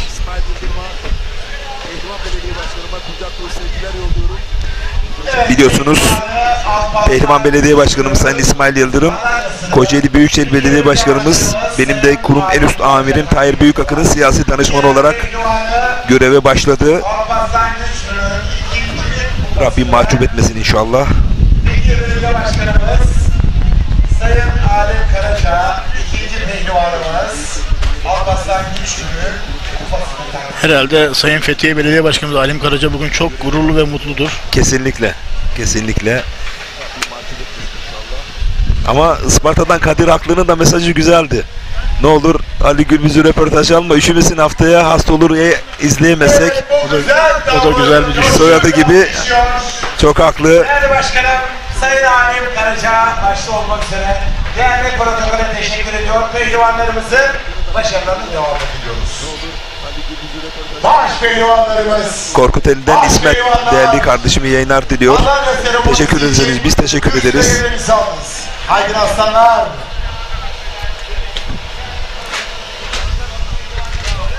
İstanbul Şile'den Hüseyin Sevinç abimiz iyi yayınlar demiş. Teşekkür ediyoruz bütün gün güre ziyafeti sunduğunuz için demiş. Ne demek değerli büyüğüm? Biz sizler için varız. Biz güreşin ancak hizmetkarıyız.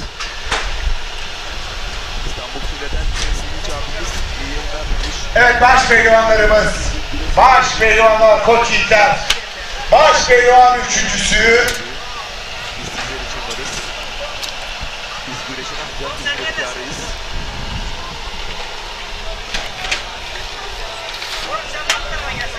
Gölcük Belediye Başkanımız Avukat Sayın Ali Yıldırım Sezer'in pehlivanı. Evet, hafta içerisinde Hodri Meydan programımızın canlı yayın konuydu.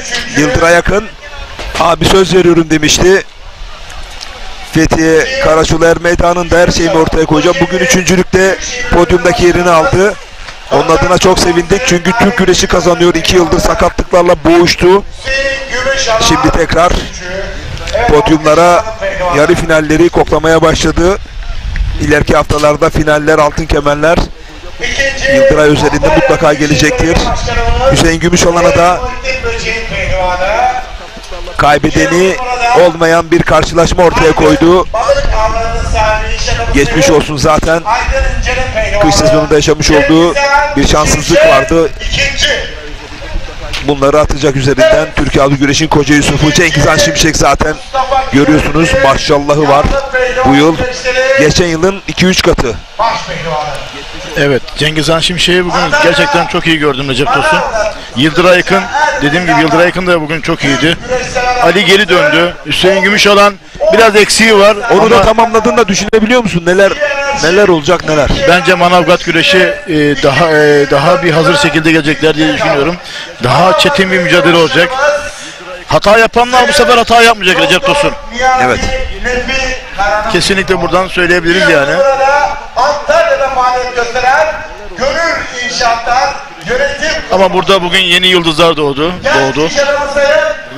Yeni yıldızlar doğdu. Serdar Yıldırım'ın yapmış olduğu güreşler. Serdar Yıldırım geçen hafta zaten rüştünü ispatladı. Orhan Okulu gibi büyük bir ismi mağlup ederek bugün de çeyrek finale kadar apolet taktı yani. Yani bugün şunu dedi. Ben her organizasyonda ilk 8'deyim, ilk 4'teyim. Artık beni listenin başına yazın. Evet. Kesinlikle. Kesinlikle yani. İşte o Serdar Yıldırım geçen hafta biz onu canlı yayına almasaydık belki kumluca güreşine güreşemeyecekti, kendini gösteremeyecekti. Biz Hodri Meydan programını aldık. Dedi ki Serdar Yıldırımsız bir organizasyon olmaz. Ve buna istinaden Sayın Mesut Avcıoğlu Kumluca Belediye Başkanımız ekibine talimatı verdi ve Serdar Yıldırım'ı Kumluca'ya davet edildi. O Serdar Yıldırım Orhan Okulu'yu yendi, çıkış yaptı. Bugün de çeyrek finale kadar geldi. İşte kazanın böyle olur. Bu tesadüf değil. Gençlerimize şans tanıyalım. Ben bir iki isim daha söyleyeceğim. Yine benim öğrencim, eski öğrencim Seçkin Duman da bugün iyiydi. Ama onun da bir çeyrek finalleri koklaması, yarı finalleri podyumlara doğru. Ben ileriki musabakalarda çıkacağını düşünüyorum. O ışığı verdi.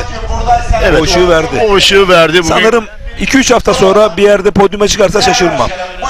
Tabii ki. Bir de Osman Kan'la ilgili özel bir şeyim var. Musabakadan sonra gördüm onu. Ustacığım dedi, daha iyi olacağım dedi. Göreceksin dedi. İnşallah sakatlanmaz. Beni Manavgat'ta seyret dedi. Çünkü çok cesur güreşiyor, karışık güreşiyor. İnşallah sakatlanmaz. Yani iyi hazırlanırsa zaten, güçlü olursa sakatlanmaz. Ya bir hem seyirci olarak hem bir basın mensubu olarak gerçekten onu anlatmak çok keyifli. Çok keyifli. Heyecanlı. Çok güzel musabakalar oldu. Ben buradan Alim Karaca Başkanımı tebrik ediyorum. Recep Tosun. Hemen kapanışı yapacağız değerli güreş severler. Hiç röportaj almayacağız. Çünkü pehlivanlarımız zaten çok soğudu. Bakın federasyonumuzun, MHK'nin Batuhan Kiremitli talimatnameler ve yönetmelik doğrultusunda yapmış olduğu açıklama sonrası 4 baş pehlivanımız da kısmetleriyle hava soğuk olmasına rağmen podyumdalar. Kesinlikle böyle olması lazım. Zaten federasyonun da almış olduğu bir karar zaten. Bundan sonra dedi yani kürsüye çıkıyorsan kısmetine çıkacaksın. Evet değerli güreş severler, bugün Muğla Türk TV, Kanal 58 World Türk TV, Ekin Türk TV.tv, Fethiye TV, FRT TV, Yağlı Güreş Şampiyonlar Ligi sosyal medya portalı, Er Meydanı Yiğitleri portalı, Yağlı Güreş Pehlivanlar, güreşin hakkını verenler ve Er Meydanı sosyal medya portalıyla bugünkü organizasyonun canlı yayın ağı artık sonuna geldik. Bugün için yayında ve yapımda emeği geçen tüm yayıncı kuruluşlar adına siz çok değerli güreş severlerimize, hepinize mutlu akşamlar diliyorum. Haftaya Manavgat'ta CV Enerji Türkiye Yağlı Güreş Ligi'nin ilk etabında buluşmak ümidiyle hoşça kalın, dostça kalın. Allah'a ısmarladık. Mutlu akşamlar Türkiye. Mutlu akşamlar. Mustafa Kiremitli Yağlı Pehlivan Güreşleri. Surun davullar, kocaman, derhal şehirlerimizde pehlivanların şöleni var, duysun, bütün diyorlar. Mehmet Yeşileş'in arasında güreş Recep Kara'ya doğru yükselmeye başladı. Eğer oradan koltuk altı tekrarlarsa tekrarladı. Bastırabilir. Kafayı sokup bastırdı, bırak yetti.